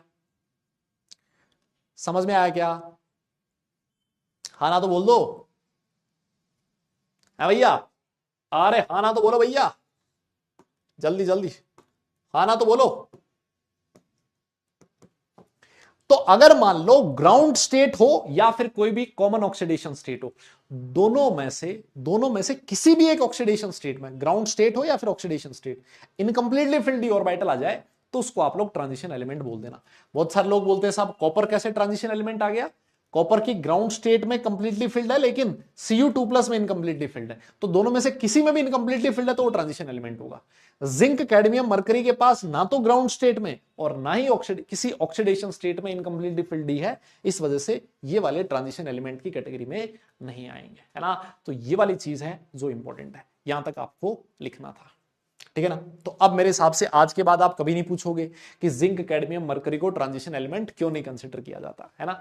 ये जो चीज है ना, हालांकि 12th क्लास की चीज है, सही बताऊं तो कौन सी क्लास की है? 12th क्लास की है ना। लेकिन अभी मैंने आपको बता दिया, 12th क्लास की कहानी अभी समझा दी, क्योंकि बार बार मैं लिखूंगा इनको ट्रांजिशन एलिमेंट कहा जाता है और इनको नहीं कहा जाता। आप लोग बार बार बोलोगे क्यों कहा जाता है, क्यों नहीं कहा जाता, तो मैंने सोचा अभी बता दें, है ना, एक बार में काम खत्म हो जाए।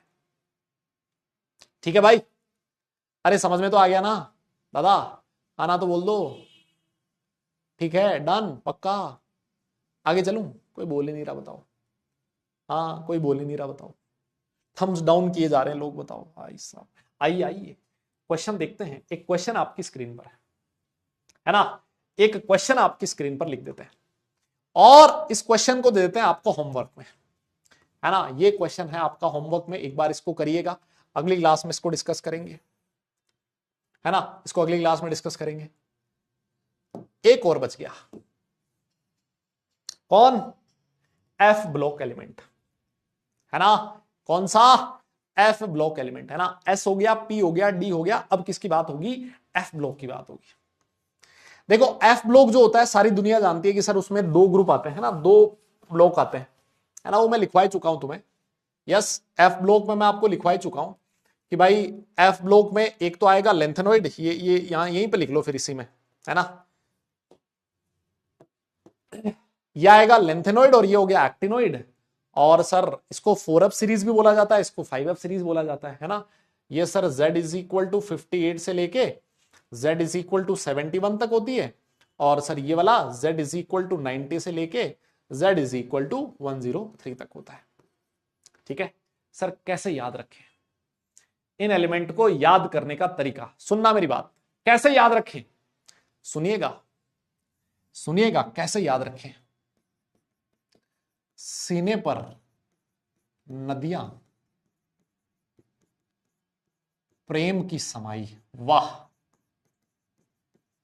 भाई साहब, देख रहे हो, सीने पर नदियां प्रेम की समाई, ये जो सिंबल है ना, ये याद होना जरूरी है। आपको भले ही नाम ना पता हो कि सीई को सीरियम बोला जाता है, ये भले ही ना पता हो, आपको पता होना चाहिए क्या? सिंबल, कि भाई जो सीई होता है ना, इसका एटॉमिक नंबर 58 होता है। और मैं तो कहूंगा नाम भी याद रखें, इसी वजह से मैंने, इनके नाम थोड़े से कॉम्प्लिकेटेड है, इस वजह से मैंने लिख भी दिए हैं। यहां पर देखो, सीरियम, फिर उसके बाद प्रेसोडीनियम, नियोडीनियम, प्रोमीथियम, सारे नाम मैंने यहां लिख दिए यहां पर, ताकि जिसको नाम ना याद हो वो यहां से देख ले।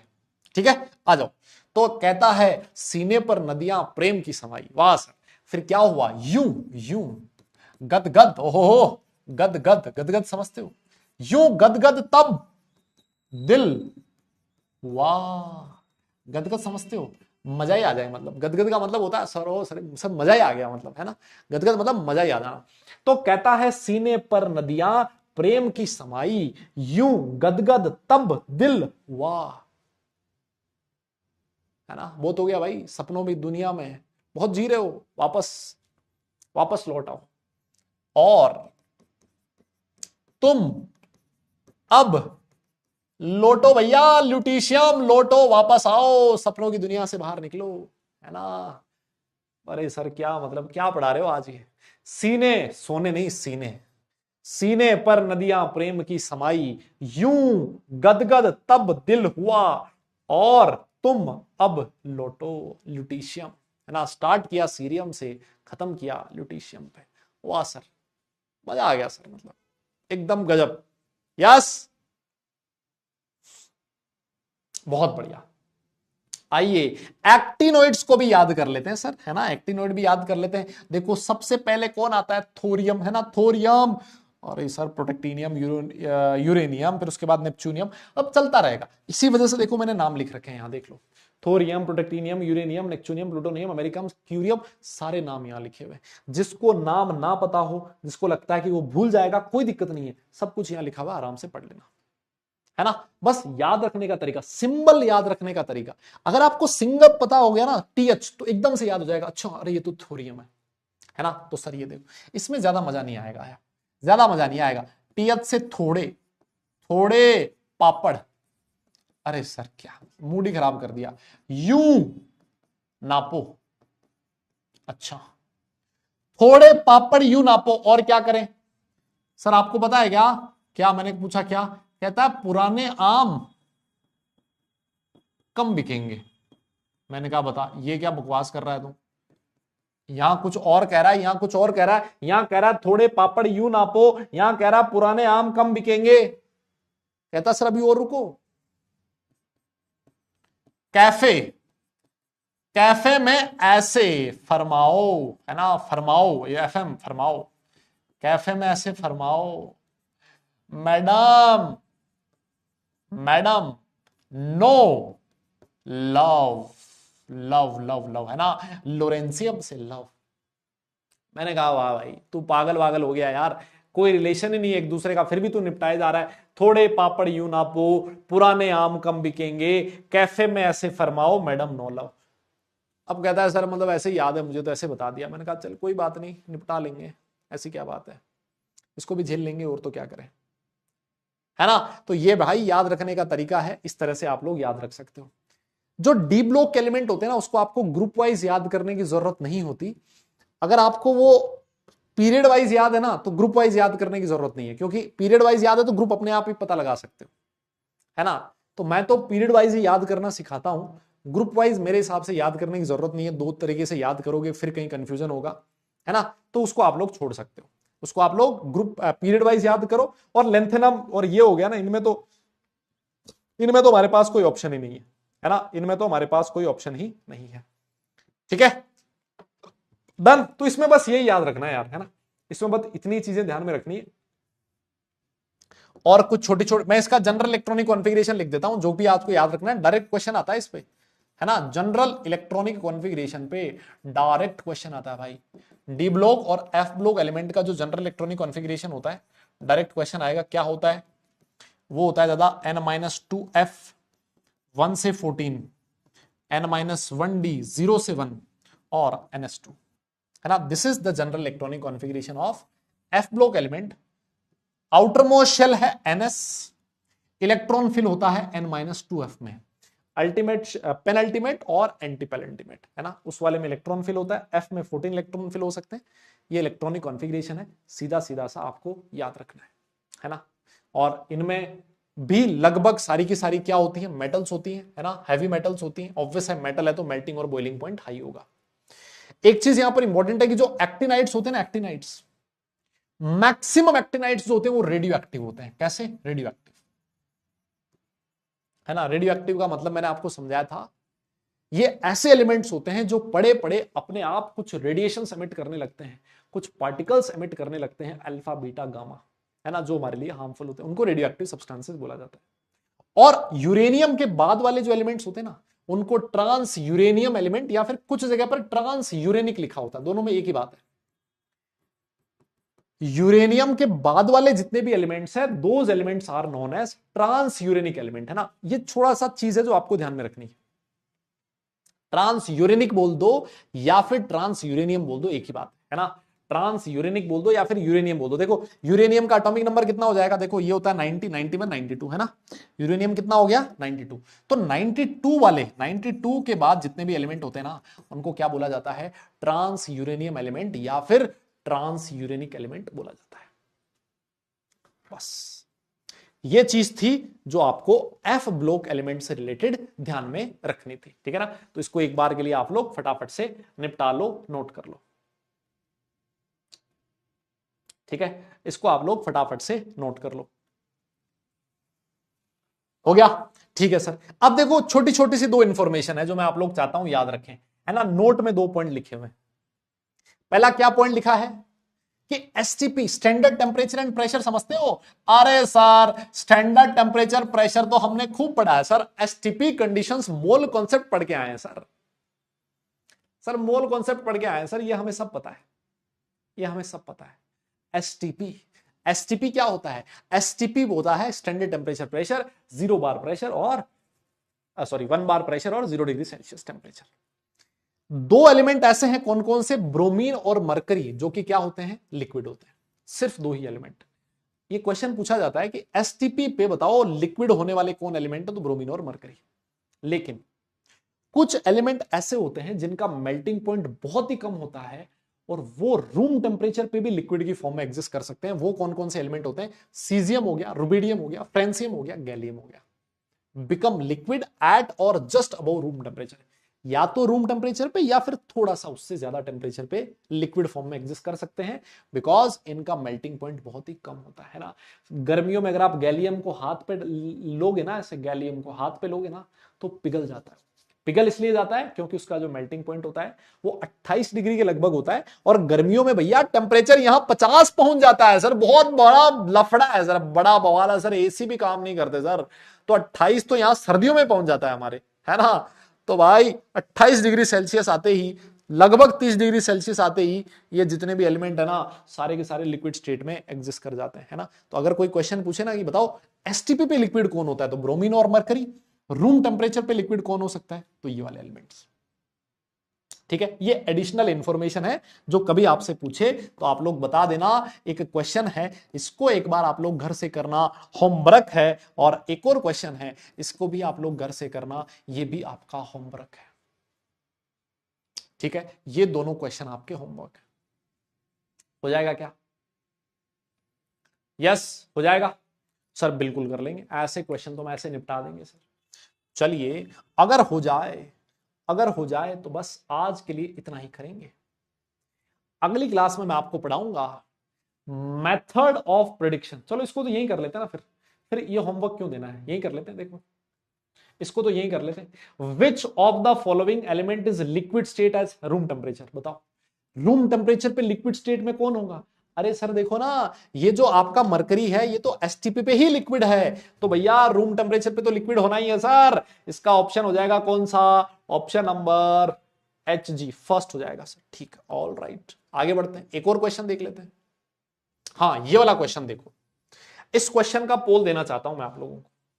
यस यस, इस क्वेश्चन का पोल देना चाहता हूं मैं आप लोगों को। हाँ, इस क्वेश्चन का पोल देना चाहता हूं मैं आप लोगों को। देखो शांति से पढ़ाई करके मजा आया ना, शांति से पढ़ाई करके मजा आया ना, एकदम कितना सारा टॉपिक कवर कर लिया हमने। आओ, द एलिमेंट, देखो ये वाला question, the element that has very low melting point and its periodic position is closer to a metalloid. Question समझे? पोल दे देते हैं। लो मेल्टिंग पॉइंट होना चाहिए और उसकी जो पोजीशन है वो एक मेटलॉइड के पास होनी चाहिए, है ना, मेटलॉइड के पास होनी चाहिए। बताइए भाई, इसमें एक चीज मैं नहीं करवा पाया आज, जो मुझे करवानी थी, है ना, वो नहीं हो पाई। चलो कोई बात नहीं, अगली क्लास में करेंगे उसको। कोई बात नहीं भाई, कोई बात नहीं, अगली क्लास में करेंगे उसको।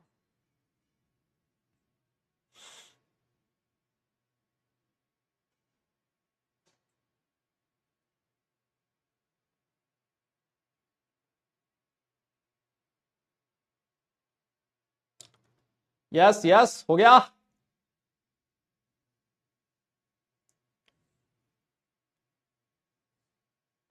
वेरी गुड, बहुत बढ़िया बहुत बढ़िया सर। ये देखो इसका करेक्ट ऑप्शन कौन सा होने वाला है, ये रहा sir, gallium, option number B. अरे भैया 74% ही है, क्या चक्कर है?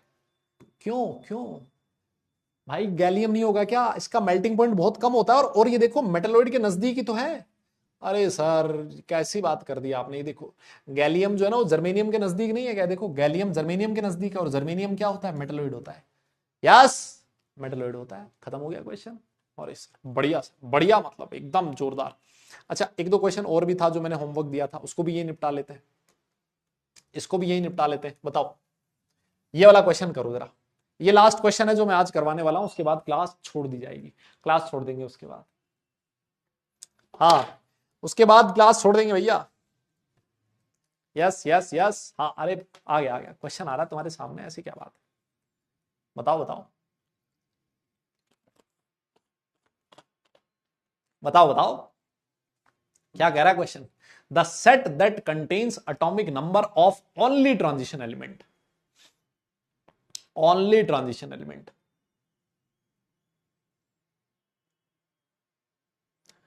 हाँ ओनली ट्रांजिशन एलिमेंट। आओ जी भैया, आओ आओ आओ, पोल दे देते हैं। ये रहा पोल आपकी स्क्रीन पर, बताओ। हाँ पोल आपको दे देते हैं, पोल आपकी स्क्रीन पर है, बताइए बताइए बताइए। अभी बता गया हूं सब कुछ, सब कुछ पढ़ा गया हूं, है ना। आप ये नहीं बोल सकते सर ये नहीं करवा रखा था, है ना। बताओ बताओ,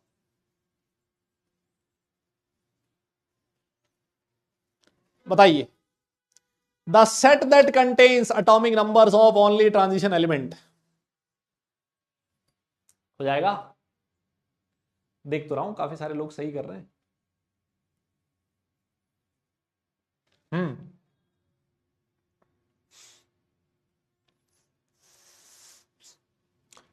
अच्छा सर, लो जी रिजल्ट देख लेते हैं, रिजल्ट देखते हैं कितने परसेंट बच्चे सही जवाब दे रहे हैं।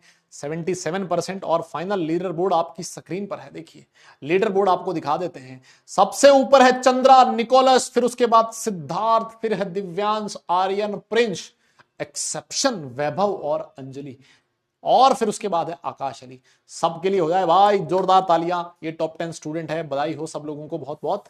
अभी मैंने आपसे कहा था ट्रांजिशन एलिमेंट कहां से कहां तक होते हैं बेटा, है ना। ये तो बताया था कि भाई 3D सीरीज जो होती है वो कहां से कहां तक होती है, z इज इक्वल टू 21 से लेके z इज इक्वल टू 30 तक। अच्छा, 4D कहां से कहां तक होती है, z इज इक्वल टू 39 से लेके z इज इक्वल टू 48 तक।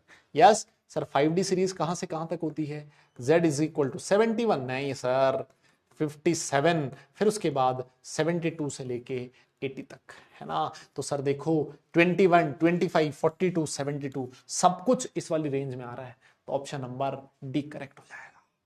गजब गजब गजब गजब। नेक्स्ट क्लास में हम लोग कुछ आगे की चीजें और पढ़ेंगे। आज का आपका होमवर्क हो गया है ट्रेन योर ब्रेन, ये जो हमारा मॉड्यूल है उसमें से ये क्वेश्चंस करोगे। आज आपको भैया डीपीपी मिलेगा, डीपीपी के क्वेश्चन सॉल्व करने हैं, फिर आपको रिवीजन करना है भाई बढ़िया ढंग से। देखो मैं आपको पहले बोल देता हूं, inorganic chemistry is all about revision. जैसे कहते हैं ना physical chemistry is all about practice, inorganic chemistry is all about revision. जितना ज्यादा रिवीजन करोगे इनऑर्गेनिक केमिस्ट्री में, कॉन्फिडेंस उतना ही आएगा, सीधी सी बात है। चीजें आपको याद रहेंगी, नेक्स्ट क्लास में पढ़ के आओगे, रिवाइज करके आओगे, कॉन्फिडेंट फील करोगे, अच्छा फील करोगे। जब आप अच्छा फील करोगे तो मेरे लिए काम और आसान हो जाएगा, है ना। मैं तो वैसे अच्छा फील करूंगा, नहीं है क्या। और हमारा जो काम है वो जरा जल्दी जल्दी हो जाएगा, मतलब जल्दी जल्दी हो जाएगा, है ना। और सिलेबस अपना टाइम पे खत्म हो जाएगा, मुझे एक्स्ट्रा टाइम एक्सटेंड करने की भी जरूरत नहीं पड़ेगी। ठीक है, चलिए फिर क्लास को खत्म करें। जाते जाते दो लाइन आप जैसे प्यारे स्टूडेंट के लिए, क्या कहता है सुनो गौर से, कि कहता है कि तजुर्बा बता रहा हूं दोस्त। अब आपके भाई का तजुर्बा आपसे तो ज्यादा ही है ना यार, है ना। तो कहता है कि तजुर्बा बता रहा हूं दोस्त, ये दर्द ये गम ये डर जो भी है बस तेरे अंदर है। कई बार हम लोग डरते हैं बहुत सारी चीजों से, है ना, एक ऐसे भय से जो है नहीं एक्चुअली, एक अनजान से डर से हमें डर लगता है क्योंकि हमें खुद पे विश्वास नहीं होता। कहता है कि तजुर्बा बता रहा हूं दोस्त, ये डर ये गम ये दर्द जो भी है बस तेरे अंदर है। अपने बजाय पिंजरे से बाहर निकल, फिर तू भी एक सिकंदर है, फिर तू भी एक सिकंदर है ना। तो कई बार बहुत बार इंसान अपने चारों तरफ एक पिंजरा बना लेता है, एक एनवायरमेंट बना लेता है जिसमें उसको लगता है कि वो कैद हो गया और उससे बाहर नहीं निकल सकता। कुएं का मेंढक देखा है ना। तो ऐसा देखो, हमेशा खुद पे विश्वास करो, ऐसा कोई काम नहीं है जो आप लोग नहीं कर पाओ। विश्वास रख के पढ़ाई करो, ये जेई का एग्जाम है, ये भी आप लोग बड़े आराम से क्रैक कर सकते हो, लेकिन बस थोड़ी मेहनत है जो आपको चाहिए। ठीक है, चलिए फिर आज के लिए बस इतना ही करेंगे। नेक्स्ट क्लास में आप लोगों से मुलाकात होगी। तब तक सारे लोग अपना ख्याल रखें, खुश रहें, हंसते मुस्कुराते रहें, और दादा पढ़ाई जरूर करते रहें, क्योंकि काम तो पढ़ने से चलेगा, सिर्फ मुस्कुराने से नहीं। नेक्स्ट क्लास तक के लिए tata, bye, love you all.